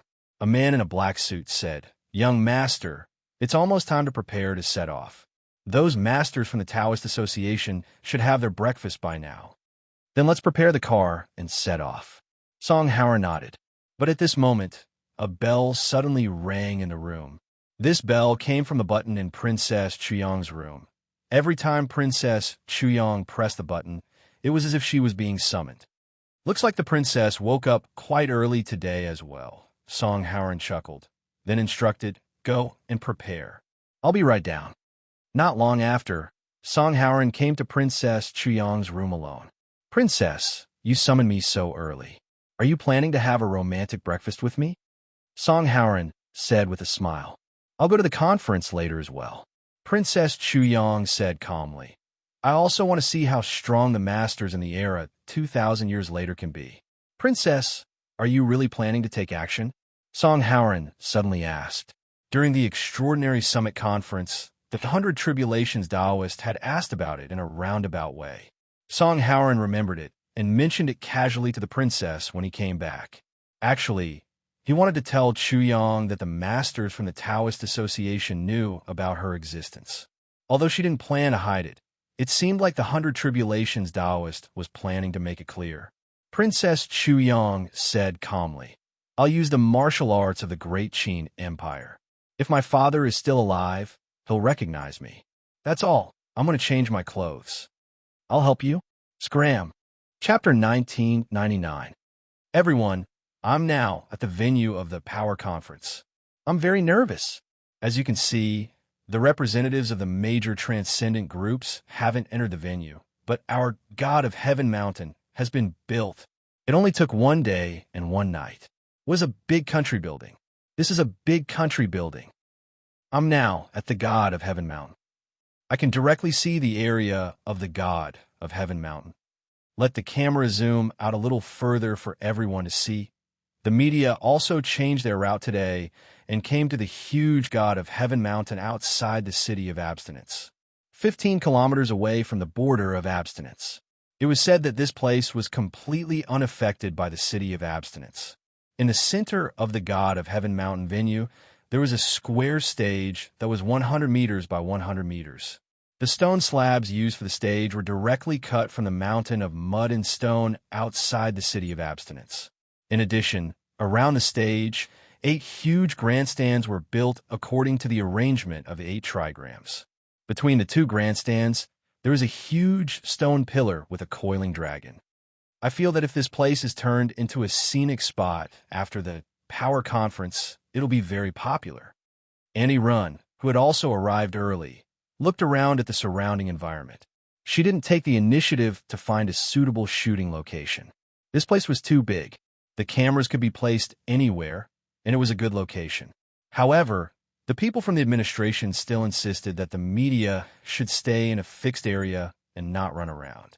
From the moment they arrived at the Power Conference on the God of Heaven Mountain, Rin Xiling had a strange feeling. Those guys who seemed to be no different from ordinary people at the summit meeting venue. And at most, they had bad personalities. When she saw them again today, their gazes seemed to be able to make people feel a chill from the bottom of their hearts. She even saw a giant python. A savage guy with tattoos all over his body was sitting cross-legged on the head of this giant python. Annie Rin swore that this giant python was really the biggest python she had ever seen in her life. Other pythons that flew directly didn't have a strong visual impact. Boss, what are we going to do for the live broadcast later? This was the first time old Q had seen such a scene. He felt his scalp go numb. Don't you usually have to commentate for these types of fights? Auntie Rin said angrily. Commentary? Will you do it? How to explain? Take a look. The first party is using up, down, left, right, front, back, and back Alibaba Qigong. His opponent was also using Qigong. They had a match. That's right, they were facing each other. No one could win against the Sun family. Is that so? Or maybe Party B flashed behind Party A and then punched him like this? Boss, your D*CK is a thorny ape. Old Q could only squeeze out this sentence after holding it in for a long time. Madame Rin didn't reply this time. Rather bored, she picked up her binoculars and sized up the transcendent teams that were gradually arriving. In the Power Conference, the media from all over the world probably didn't have much to do other than raising their cameras as tools. This wasn't a quadrennial international sports competition where they could interview the contestants who had just left the arena. At this time, Madame Rin suddenly exclaimed. She put down the binoculars and frowned. She immediately raised the binoculars again and muttered, Did I see wrongly? Sister Rin, what did you see? Lizzie asked curiously at this time. Rin Xiling thought for a while and said, I just saw a woman who looked like Xiaoxi. Xiaoxi? Lizzie was startled. She shouldn't be here, right? Madame Rin shook her head. It's definitely not Xiaoxi. It's just very similar. This woman looks much older and has a cigarette in her mouth. How could it be Xiaoxi? Strange. Why did she disappear all of a sudden? Could it be that I saw her wrongly? Old Q said subconsciously. Madame Rin thought for a while and picked up the phone directly. A few seconds later, Hello, Xiaoxi? Are you awake? You just woke up? Nothing. I just want to ask you if you're used to living here. What's the sound over there? Why is it so noisy? Oh, I'm watching TV. Well, nothing. I just want to call you and ask you. Okay, I have to go. Then, Madame Rin continued to pick up the binoculars and looked around. One of the stands of the 8 trigram stand, the chin stand. Behind the stairwell of the auditorium, a sneaky figure was sticking to the side of the exit wall at this time. He seemed to have just put down his phone. So close. How could I be seen? The guy with a cigarette in his mouth subconsciously touched his cheek at this time and muttered, "What should I do to block it? Consultant Long, you're here. Consultant Huiyun has been looking for you everywhere." Several agents of the administration walked down the stairs quickly at this time. One of the agents saw that the Kelowna Shinryu still had a cigarette in his mouth. He subconsciously took out a lighter, lit a flame, and sent it to the Kelowna Shinryu. "What are you doing?" The Kelowna Shinryu squinted at him. Lighting a fire for you?" The agent said nervously. "Did you see me smoking with your eyes?" The Kelowna Shinryu rolled his eyes at this time. "Are you blind? This is cigarette candy. I don't smoke. You King stole a pack of Chinese seeds from me that night. I'm blind." The agent awkwardly left the meeting. Long Shuo frowned at this time and said, "Old man, why are you looking for me? Didn't I already say that I'm at most here to watch? I'm not going to play this." The agent suddenly said with a bitter face, "Lord Long, we're just following orders. Please don't make it difficult for us. If you don't go, Consultant Huiyun will come to you personally." "Then let him come to me." "Why should I go to him? Who does he think he is?" The Kelowna Shinryu suddenly snorted. "What the CK, Consultant Long? Is this script wrong?" Everyone's heart suddenly skipped a beat, and then they reached a consensus. Consultant Long was in an unusually bad mood today, as if she had eaten a few tons of gunpowder. They had to be careful, or else they might be sent to wash toilets for 3 years. The Kelowna Shinryu was indeed in a very bad mood today. Since she woke up in the morning, she had become inexplicably bad, depressed. She hadn't done that thing for more than 2,000 years, so it was definitely not the case. But this feeling of uneasiness was getting stronger, as if someone was plotting against her behind her back, and she couldn't get rid of it. Now, she was completely displeased with whoever she saw, and she couldn't control herself. "Lord Long, so you're here. I've been looking for you for a long time." At this time, a hearty voice came. Of course, it was Huiyun who had heard the news and came over. "What are you looking for? You still want me to see you? Who do you think you are?" Huiyun, evil god, who had made a handsome entrance, almost missed the stairs. Fortunately, this was no longer the Forbidden City, and he had perfect control of his body, so he walked down safely. Huiyun, evil god, immediately smiled. "Maybe the people below didn't make it clear.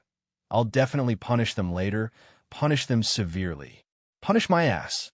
What else can you do besides deducting your salary?" Huiyun, evil god, couldn't take it anymore, thinking to himself, did this guy take the wrong medicine today? Why is he in full contrarian mode? Consultant Huiyun, Consultant Long, seems to be in a bad mood today. An agent whispered carefully in Huiyun, evil god's ear. "It's hard to deal with. You're the one who's in a bad mood. Who are you? Who are you tomorrow?" "No. Report to the 18th Bureau this afternoon." Consultant Long. The agent's face suddenly turned pale.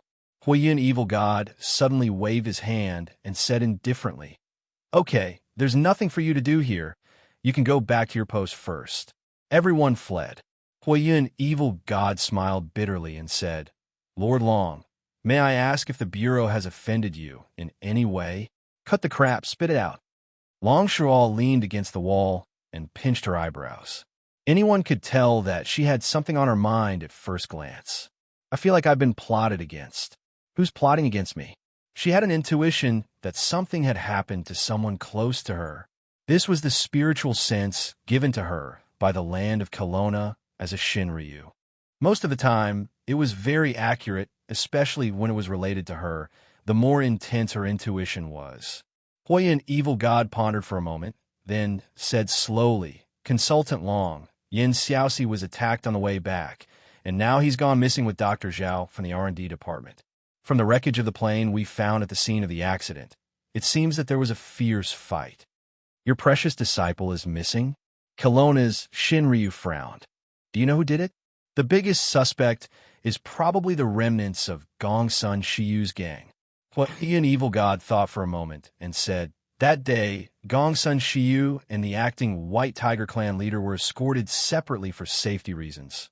But in the end, the plane carrying Gongsun Shiyu was still destroyed. It's probably the Michael Club, Gongsun Shiyu." Long Shirua said subconsciously, but she stopped abruptly. Hui Yun, evil god, frowned and said, Gong Sun Shiyu, what about him? Is he related to this mysterious club? Kelowna's Shinryu shook his head. I only know that they have some connections, but I'm not sure what exactly. But the Michael Club suffered a major attack a few days ago, and their base was destroyed, and now the remaining guys are wandering around the world. But they should be quiet for a while after their base was destroyed. The club's base. Where long? How did you know? Hui Yun, evil god's frown deepened. He felt that the intelligence personnel of the administration this time were really bad. They didn't even have the slightest bit of information about such an important matter. I have my own channels of information. Long Shirua waved her hand and said, Don't ask. Gong Sun Shiyu was on Su Zijuan's list, the seat of the son of the club. But after all, Gong Sun Shiyu was from the Xinyuan Palace. If this matter was spread out, people would know that the Xinyuan Palace, which was guarded by the humans of Kelowna, had a traitor. Seeing that Su Zijuan didn't immediately announce the list, it was obvious that she wanted to deal with this matter internally. She would probably hide the fact that Gong Sun Shiyu was the 26th seat of the club before announcing the list to the public. Little Shi is my disciple. If he could escape, he would have spread the news. Hui Yun, evil god, said in a deep voice. Therefore, I'm afraid that he has fallen into the enemy's hands. What do you want me to do? Shinryu of Kelowna frowned and said, You want me to help you find him? No, I will take care of little Shi's matter. Hui Yun, evil god, shook his head, but I hope that Lord Long can be the referee of this strength conference. What do you want me to do? Long Shirua couldn't help but open her mouth. Referee? Hui Yun, evil god, added, It's best if you can be the referee as a participant. Long Shirua sneered and said, You King arranged it for me? Hui Yun, evil god, smiled bitterly and said, Lord Long, the higher-ups mean that they can facilitate the establishment of a special demon race zone. However, the prerequisite is that we need more rights to speak in the Security Council. Therefore, this time, not only the administration, the Tao Association, and the demon race, these will all be separated into different sects and demon races, and they will all fight under the name of Kelowna. If I don't fight, you don't plan to set up this special demon race zone, right? Shinryu of Kelowna's eyes turned cold. The evil god of Fire Cloud took a deep breath and exhaled slowly. Then he said seriously, Please believe me, to draw a special zone for the demon race that is big enough for the demon race of the Divine Land to live in, this country has to bear a lot of pressure for the people. Long Shirua was silent and kept silent. Time passed slowly, and Hui Yun, evil god, stood there motionlessly. After a long time, Long Shirua said calmly, Prepare a mask for me. Mask. Hui Yun, evil god, was startled. Long Shirua said impatiently, Anything is fine. As long as it can cover my face, I will fight in this competition. Why aren't you going? Thank you, Lord Long. Hui Yun, evil god, nodded and took a step back. After bowing, he strode away. After entering the venue of the Power Conference, all the Transcendent representatives were free to move around. There were no seats arranged for the summit meeting, so they just sat wherever they liked. Basically, they all stayed far away from each other. At this time, in the Lee viewing platform, Riaz and Lyoga were being followed by a team of underwater city guards as they slowly walked through the entrance. However, at the end of the passage, they saw a woman with a voluptuous figure leaning against the wall. She was wearing a black leather coat. Riaz could not help but take a few more glances, and then received a look from Lyoga that said, Greet me well tonight. He quickly shrunk his neck. The woman leaning against the wall then slowly walked toward them. Greetings, Prince Riaz. I am Lamias, the current chief of the Black Order. I believe the underwater city is no stranger to the Black Order. Black Order. Before the final battle of the underwater city, the Black Order was a channel used by Louis XXXIX to explore the surface world. For that reason, the underwater city had also provided the Black Order with many magical technologies, the most unique of which was the design reference of the underwater city's sacred armor, which was supplied to the Black Order's later research and development armament. However, Following the death of the previous chief of the Black Order and the unforeseen events of the underwater city, the connection between the underwater city and the Black Order had been severed. Riaz had only heard Leoga mention it briefly.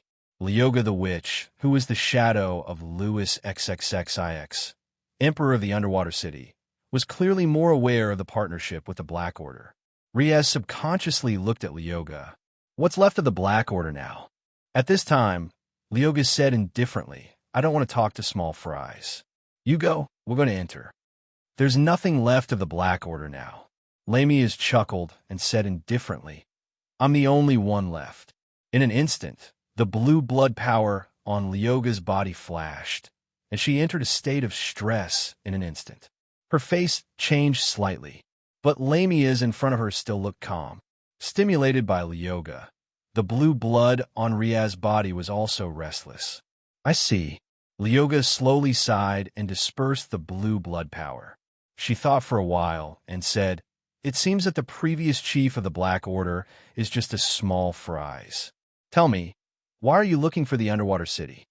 At this time, Lamias said with a smile, I don't know if the prince of the underwater city is interested in marrying another imperial concubine. Are you looking for a fight? I'm just looking for an ally. Riaz, the prince of the underwater city, blinked at this time. Huh, what's going on? Chapter 2000. There was no room for Prince Riaz to interrupt. The opposing gazes between Leoga and Lamias made Riaz exclaim how terrifying women were. The prince of Undersea City only had one thought at this time. Flying Serpent is indeed more adorable. I can assemble it however I want, command it however I want, and take off in any posture I want. It's also very durable. As long as I'm in the mood, I can do it for a whole day. I'm sorry, our prince is not interested in old women who have passed their expiration date. The Witch of Undersea City shrugged. Andy, how old are you this year? In fact, Lamias herself didn't know how old she was, even though her appearance was the same as before the space-time disorder. She was clearly a fully ripe peach in her 20s, and it was still pink. Lamias said indifferently, Miss Fiancée, I think you may have misunderstood. I don't mean to carry a child in a carriage. I'm talking about the new Dark Saintess of the Black Order. After the reorganization of the Black Order, we re-elected the new Dark Saintess, a 16-year-old girl. If His Highness is willing, the Dark Saintess will be the bridge of communication between the two sides. Unfortunately, Leoga said indifferently, the law of Undersea City is monogamy. Lamias chuckled and said, I've also read some information about the secret of Undersea City. The royal family of Undersea City doesn't seem to have such a rule, right? Now there is. Leoga sneered. Riaz, immediately issue a decree to change the marriage model of the royal family to monogamy. What? Why? You don't want to change. The Witch of Undersea City looked at her with concern. Riaz smiled bitterly and only responded through the spiritual communication function of the collar. How can I change the law? His Majesty is just sleeping. He didn't die. Besides, aren't you the one in power? Why don't you change it yourself? You want to take a concubine that much? I really don't have this power. The Constitution doesn't give me this power. Okay, trash Riaz. Lamias naturally couldn't hear the conversation between the two in the little mental black room, but she could roughly guess what was going on. She suddenly chuckled and said, Of course, this is just a suggestion. There are many ways to cooperate, and even marriage can't guarantee that the relationship between the two parties will last forever. However, this time, I represent the Black Order, and I come with sincerity. Luga frowned. Lamias said directly, when the underwater city first appeared, the first contact was with Kelowna. Perhaps in your opinion, Kelowna has its incomparable superiority, but please don't forget that the interior of Kelowna is complicated. Taoist sect, demon clan, administration, and a huge population. I'm afraid it's not so easy for the underwater city to establish itself in Kelowna. Leoga said calmly, Is the Black Order enough? Lamias smiled and said, If you have seen the history of the North American continent where the Black Order is currently rooted, you will know that the history of this continent is actually very short. The most important thing is that there are not so many myths and legends on this continent, and it can be controlled by the power of human capital. To some extent, this is not something that Kelowna's system can compare with. Of course, we're only talking about convenience. Leogas suddenly smiled and said, I believe that in addition to your Black Order, other organizations such as the Magician Association should also have very good conditions. Chief Lamias, don't you think you are too anxious? Am I anxious? Lamias smiled casually and said, perhaps the underwater city is more anxious. With that said, Lamias suddenly approached the witch of the underwater city. She lowered her head slightly and whispered in her ear, the huge submarine that the underwater city supported the Black Order before is still in the dock of the underwater city. Human technology may not be as good as the underwater city, but there are always some devices similar to surveillance that can be transmitted back. Before coming to attend this summit meeting, I watched a very wonderful battle at home. I don't know what the current people will think when they know that the underwater city may just be a broken underwater city that is strong on the outside, but weak on the inside. Leogas said calmly, is that so? Chief Lamias, do you think you know the underwater city well enough? In that case, you can do it at your own pace. It's up to you whether you want to show the humans on the ground or not. It doesn't matter if you want to see if the underwater city is strong on the outside, but weak on the inside. I think the underwater city will be able to adapt to the battle at its own doorstep. Think about it. Lamias chuckled and said, anyway, my intention has been conveyed.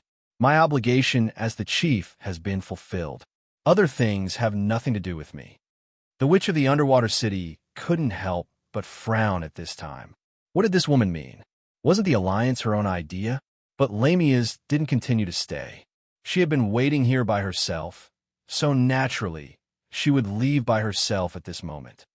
Leoga, are you really going to cooperate with the Black Order again? Riaz more or less understood the character of the witch of the underwater city. When she was silent, it meant that she was seriously considering this matter. Leogas said indifferently, why? Are you not happy to have another imperial concubine? Anyway, this so-called fiancé of mine is just for show.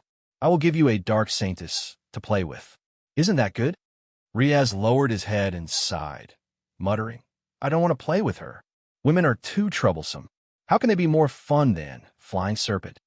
The witch of the underwater city looked at him until Riaz broke out in a cold sweat. The witch of the underwater city smiled coldly and did not say anything. She said directly, let's go in. Someone actually said that the underwater city is strong on the outside, but weak on the inside. As a prince, shouldn't you do something? The underwater city is indeed strong on the outside, but weak on the inside. What can I do? Later, Prince Riaz was pulled by the ear and dragged in. This meeting with the prince of the underwater city didn't seem to be pleasant. Of course, Lamias didn't expect it to be smooth before this. Lamia. Suddenly, a faint voice broke into Lamias's ears. She stopped and suddenly turned around. She didn't see a sea of people, but various transcendent teams entering one after another. This name, she only used this name once. In the predecessor of the current, inhuman domain, the sacred domain, with the 12 golden warriors in the space of the ancient Greek gods. In front of her were 8 huge stands. Various faces flashed through Lamias's eyes one by one, but she couldn't find the source of the voice that suddenly appeared and disappeared. Lady Lamias. Lady Lamias? The black-robed nun's voice suddenly pulled Lamias's spirit back to the present world from the ancient Three Realms battlefield mixed with undead, demonic beasts, gods, and golden warriors. I'm just thinking about something. It's nothing. Lamias shook her head gently at this time. Let's go back. Lady Lamias, this contact with the underwater city. Did the underwater city agree? They didn't refuse. Lamias said indifferently, the underwater city won't easily offend any party. It's a third party from the deep sea, so it has a neutral attribute. We just need to show our attitude. It's just that I'm afraid of trouble, so I'm a little early. The black-robed nun nodded and immediately said, Lady Lamias, as you estimated before, Many transcendent teams have separated themselves in this strength conference. There are even people who directly participate in the battle under their own names. Lamias chuckled and said, "It's not that I'm the same as I expected. This is the development that will happen. A country, a region, only get a place in the board of directors after risking their lives. There's no meaning at all. The big forces have been developing for hundreds of years, thousands of years, or even longer. To force these people to be fair with small groups that they have never heard of. Do you think this is fair? The so-called World Transcendent Association. What's the difference between it and a chamber of commerce in a certain industry? Then, should we also participate in the battle under different names? No, Lamias said indifferently. It's such a troublesome thing. I'll go up myself. As long as I beat the guy who doesn't want to join the board of directors, the effect will be the same. The black-robed nun suddenly showed a look of awe. She had experienced the scene of Chief Lamias seizing power. Not long ago, Lady Lamias suddenly appeared in the headquarters of the Black Order and suppressed the remaining forces of the Black Order with absolute power. It was still unforgettable. My lady, do you think that the person from that day? The black-robed nun opened her mouth and then carefully said, that taboo person who can't be mentioned will also appear in the strength conference today. Taboo person? The guy whose name can't be mentioned? Lamias was stunned and then laughed. Do you think it's Voldemort, the guy whose name can't be mentioned? You guys, how scared are you? That person has already said that he's just a businessman. He may not be interested in the small squabbles of mortals. Listening to the tone of the new chief, she seemed to know the person who can't be mentioned. The black-robed nun could not help but be startled at this time and had a lot on her mind.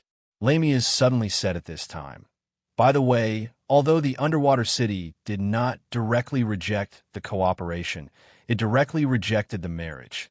You can rest assured. Ah, this. The black-robed nun quickly lowered her head and said at this time, no matter what I do in the future, I will listen to Lady Lamias's orders. Lamias said indifferently, Okay, I'm not as bad as the previous chief who needs a girl to sell her body to fight for benefits. This matter is just for Katerina and the other old people to see. Don't take it to heart. I'll go prepare for the entrance. The black-robed nun quickly said at this time. Lamias nodded directly. After the black-robed nun left quickly, she looked back again and looked around the stands. With a trace of doubt, the new chief of the Black Order also returned with a trace of doubt. Name, where do you belong? True Truth Sect, Kelowna Tao Association. This is my membership certificate in the association. One of the entrances of the Power Conference, an old Taoist with a childish face and white hair, was reporting at this time. The old Taoist was followed by a few people. The agent in charge of the registration was searching for information in the Alliance. Well, the Tao Association does have the name True Truth Sect. Who are these people? At this time, the old senior Yang Taizi looked at Mr. Song's group behind him and then said without changing his expression, they are all my disciples. Disciples? They're foreigners? The agent in charge of the registration couldn't help but look up and size up at this time. Two young and beautiful women, a foreign youth, and a middle-aged man dressed in the Ming Kingdom. This team style is very unique, isn't it? Distinctionless education. The old senior Yang Taizi said at this time. The agent in charge of the registration nodded and then gave Yang Taizi a number plate politely, telling him not to bring anyone in. In fact, the superior had given the order, as long as they had the certificate, they could be allowed to enter at an appropriate time. He didn't know about the other transcendent representatives, but just the Tao Sect Association of the Divine Land alone had split into at least 30 teams this time. The disciples of many sects had rushed over from other places overnight. In front of the Sun platform. Name, where do you belong? Momo, the successor of the Taoist master sect of Dragon Tiger Mountain. This is my certificate. Yes, there is no mistake. But may I ask Mr. Momo, what are you carrying on your back? You can take it as. Momo smiled faintly, something like a weapon. Taoist master of Dragon Tiger Mountain. Dragon Tiger Mountain was a sect with a long history, but it had very few successors and kept a low profile. However, there were always successors who came to subdue demons and demons. For the administration, they were the righteous people among the people. The administration had a good impression of this kind of people who volunteered to subdue demons and demons. But to use such a big wooden box to carry a weapon, were you planning to smash your opponent to death with talismans? Do you need to open it? No, please come in, Taoist Master Momo. Anakin platform. Knight mechanism? The agent who was in charge of registration looked at him in confusion, because the man who claimed to be Knight Gareth seemed to be in a very bad state. Let's not talk about the smell of sweat coming from his face. Just looking at this guy's dirty face, it was as if he had just climbed out a mud pit. In short, he looked like he had overworked himself and was exhausted. Mr. Gareth was still leaning on a sword, which was the sword that he had used to walk over. Is there a problem? No problem. The agent who was in charge of registration quickly said, "But Mr. Gareth, you don't look very well. Do you need help? We have a medical team here." Mr. Gareth said seriously, "If you can give me a few bottles of energy mixture for infusion, I'll be very grateful." This is not a problem. The agent said in a daze, I'll get someone to prepare it right away. In short, this Mr. Gareth seemed to be really poor in money. An elite platform. Name, affiliation.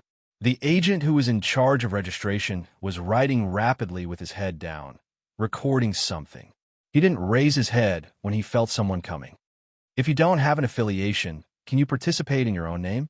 If you don't have an affiliation, use your own place of birth as the division and fill out a form like this. As the agent spoke, he picked up a form from the side and laid it out. He looked up at this time. Suddenly, the agent who was in charge of the complicated registration at the lead platform seemed to be petrified. His mind was blank. Just pretend you didn't see me and continue with your work. This is the form I filled out. Sorry to disturb you. The agent's pupils were scattered like a puppet. He subconsciously reached out to take back the form, then nodded silently. For a long time, the agent was like this. It wasn't until someone came to the registration area and shouted a few times that the agent turned around. Are you still going to register or not? You've been in a daze.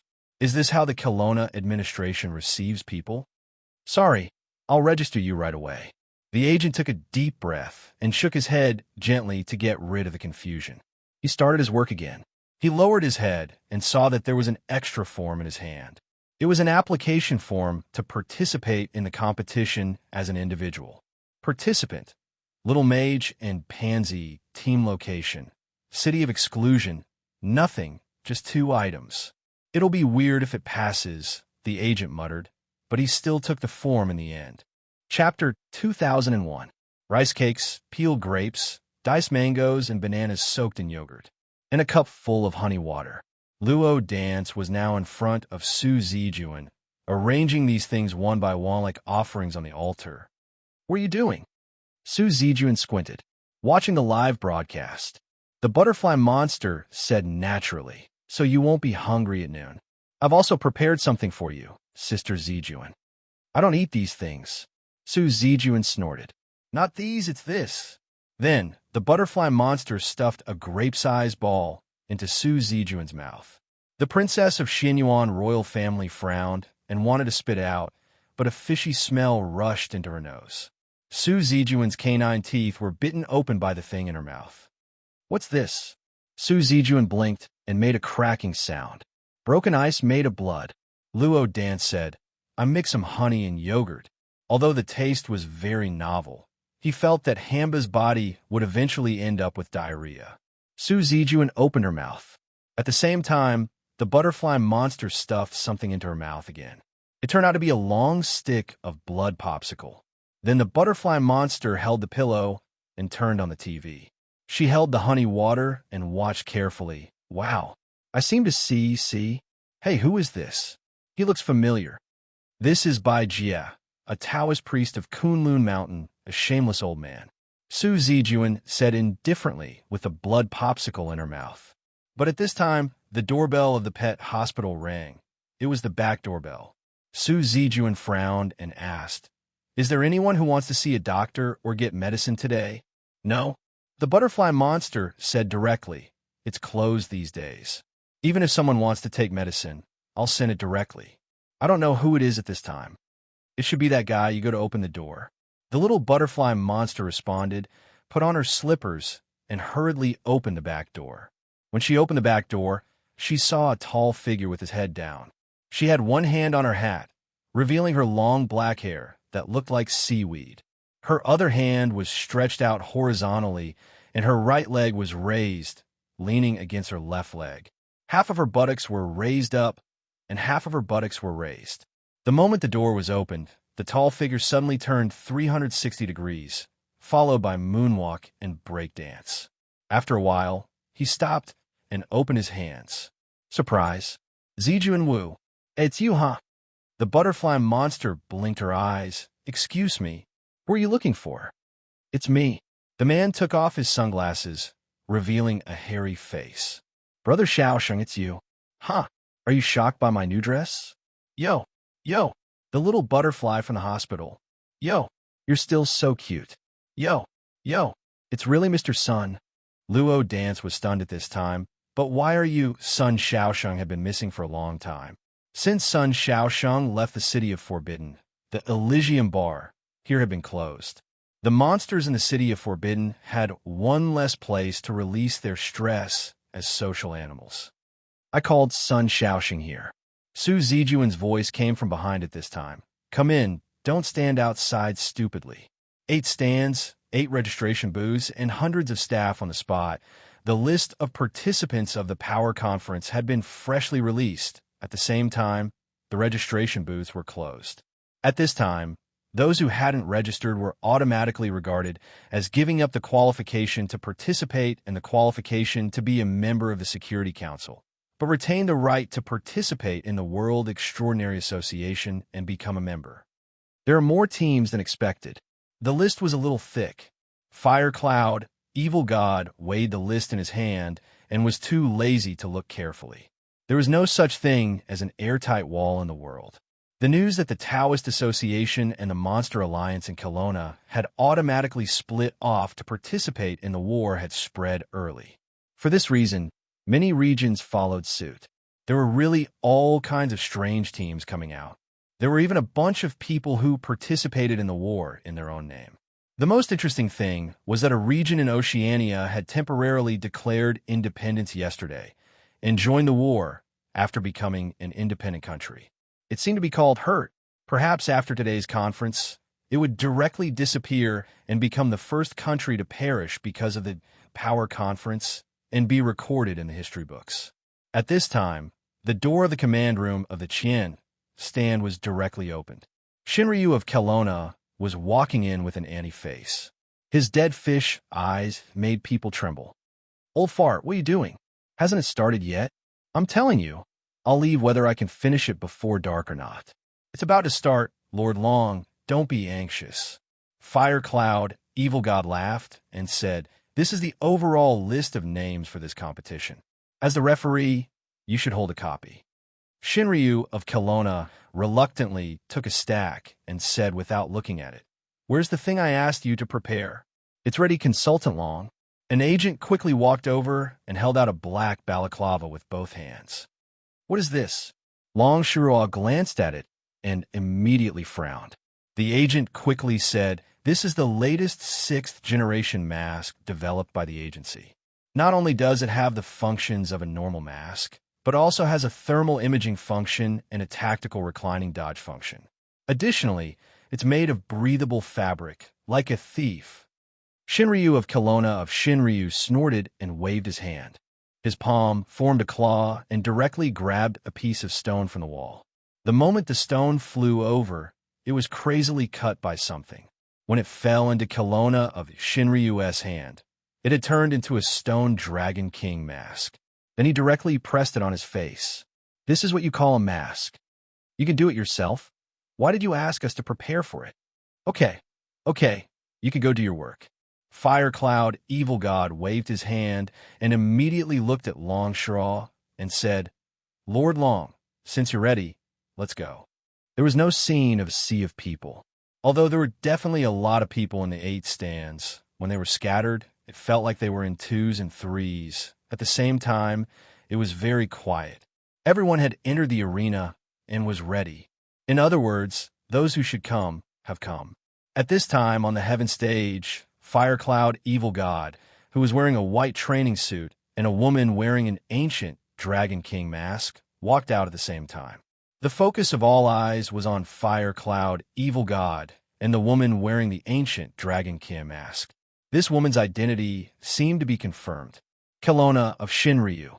Kelowna of Shinryu had always participated in the Extraordinary Summit meeting, but until now, Kelowna of Shinryu had never officially appeared.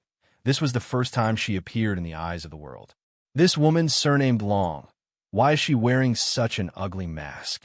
Below the stage, in one of the stands, in the camp of the Magician Association, the Tower Master of Crimson Blaze, evil god, snorted at this time. She doesn't have the face to see people. That's right, this shameless woman is burning, killing, and looting everywhere. She definitely doesn't have the face to see people. In all honesty, although Kelowna of Shinryu would occasionally go to the inhuman domain in the name of visiting her chief disciple, the Tower Master of Radiance, she had never committed arson or murder. The Ice Tower Master could only ask her hot-tempered husband to speak less.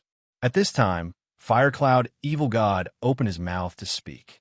Looking around, Firecloud, evil god, felt that he had the temperament of a peerless master.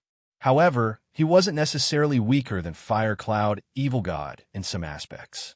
Therefore, he didn't plan to pretend for too long. After clearing his throat, he directly spoke. His voice slowly spread throughout the entire arena, and everyone could hear him clearly. This method of transmitting sound without the help of any equipment could be considered a standard configuration. At this time, the media felt that it was a novelty, but it didn't attract too much attention. I believe that everyone has waited for a long time, so I won't waste any more words. Now, as the representative of Kelowna administration, I announce that the first World Extraordinary Martial Arts Conference. Yeah, isn't it the Strength Conference? This old dog actually smuggled his own stuff. Cough, cough. For the sake of convenience, this conference will be called the Strength Conference from now on. Firecloud, evil god, said, and suddenly stretched out his hand. At the same time, between the stands, those stone pillars carved with the image of a divine dragon spitting out pearls had their pearls peeled off in an instant, and then shot toward Firecloud, evil god. At this time, Firecloud, evil god, was flicking his fingers at the pearls that were flying toward him. Through his flicking fingers, each of the pearls was shot in all directions of the 8 trigrams grandstand and fell into the hands of some people. And these people were the ancient extraordinary giants like the Magician Association. However, not all of the pearls were ejected, and there were still 2/3 of them left. At this time, Firecloud, evil god, slowly said, each of the pearls will represent a spot in the board of directors. The side that has already obtained the pearls will temporarily obtain a spot. He suddenly paused and looked around. When he saw that the venue had become restless in an instant, he said indifferently, "What I'm saying is that we've temporarily obtained a place, not that we've already confirmed this place. Everyone can start the challenge. If you feel that you have enough ability, you can choose to challenge the side that has already obtained the temporary spots, and the holder of the temporary spots must accept the challenge." There was nothing to say. If you feel that your fist is bigger, then go and grab it. What he meant was, you're also welcome to grab it in this competition. Then what about the remaining spots? In an instant, a sharp voice came from one of the stands. Firecloud, evil god, had only ejected 1/3 of the pearls, and there were still many left. The evil god of Firecloud said calmly, "This is the second competition format of this assembly. As long as anyone feels that they're qualified, they can directly come up to the stage to claim a provisional qualification and then automatically become a provisional substitute member and also accept challenges until there is no one left to challenge any of the pearls." The atmosphere of the scene was a little different in an instant. There was a trace of desolation. But Firecloud, evil god's next words were like a huge wave of waves. "Now, I will announce the last competition system. The candidates who have already obtained the temporary spots can also challenge other qualified holders. That is, until no one challenges. Each person, or each side, can have a maximum of 3 pearls. Above, after saying that, Fire Cloud, Evil God, directly pushed the remaining pearls forward. In an instant, the remaining pearls shot directly to the top of the huge stage. Moreover, Fire Cloud, Evil God showed off a lot, and used his supreme true power to arrange these pearls into the shape of the Big Dipper. "Why don't you embroider a flower on it?" Kelowna Shinryu immediately said. Thus, Fire Cloud, Evil God couldn't take it anymore, and directly rushed out of the heaven stands, stepped on the air, and grabbed 3 pearls from the top of the stage, steadily landed on the stage, and loudly said, "The first session of the World Extraordinary Martial Arts Competition officially begins." His voice shook all directions. Mother Faster's cur, this old dog, is so shameless. He actually grabbed 3 pearls for himself, and only gave us 1. What is the meaning of this? No one knew where the voice came from, but it was definitely from one of the ancient extraordinary forces. However, Fire Cloud Evil God was currently standing on the stage, and his meaning was very clear. Anyone could come and snatch it. However, for a long while, the people present at the competition didn't move. At this time, Fire Cloud Evil God said indifferently, "It seems that everyone still needs some time to digest this competition's rules. Then I will return to the stage first and quietly await everyone's challenge." He immediately leaped back to his seat. At this time, the pearls that represented the temporary qualifications were still hovering above the stage, but the 8 stands still didn't move. Since everyone is so modest, then I won't be polite. In an instant, a black shadow directly shot out, and then rushed to the pearls of the Big Dipper and directly grabbed 3 pearls with one hand. This person was wrapped in a black robe and wore a silver mask, and at the same time carried 3 scattered cross swords on his back. His body was thin, but he gave off a fierce, murderous aura. With the 3 pearls in his hand, the man steadily landed in the center of the stage like Fire Cloud, Evil God. He looked forward, and at a glance, in his line of sight, the extraordinary people on the 4 stands all looked at him with shocked gazes. The man chuckled. Then, "I will kindly accept these." Before he finished his words, the man suddenly felt a terrible, heavy blow from the back of his head, and then there was no more, and then. Behind the man, Father Stella, who was wearing big pants, said loudly at this time, "F***CKU. Forget about the first one. And now another one? Do you think I'm dead?" With that, Father Stella directly kicked the man out of the stage dozens of meters away, and even spat. When did Father Stella go up, it seemed that no one noticed. This priest of the church going up on stage was fine, but squatting and beating people with a stick was really... Paladin Wasco couldn't watch anymore. He only hoped that no one noticed his existence at this time. As for Miss Nun, Lavinia, what's wrong with you? Don't scare me, don't faint. Father Stella didn't seem to be interested in what the 2 people of the church looked like. At this time, he weighed the 3 pearls in his hand, and after thinking for a while, he suddenly flicked one of the pearls back to the Big Dipper in the sky. Father Stella now held 2 pearls in his hand, stood still, and even put the weapon used to beat people with a stick directly on his shoulder, waiting. This weapon was the legendary physics Holy Sword, Chow Gun.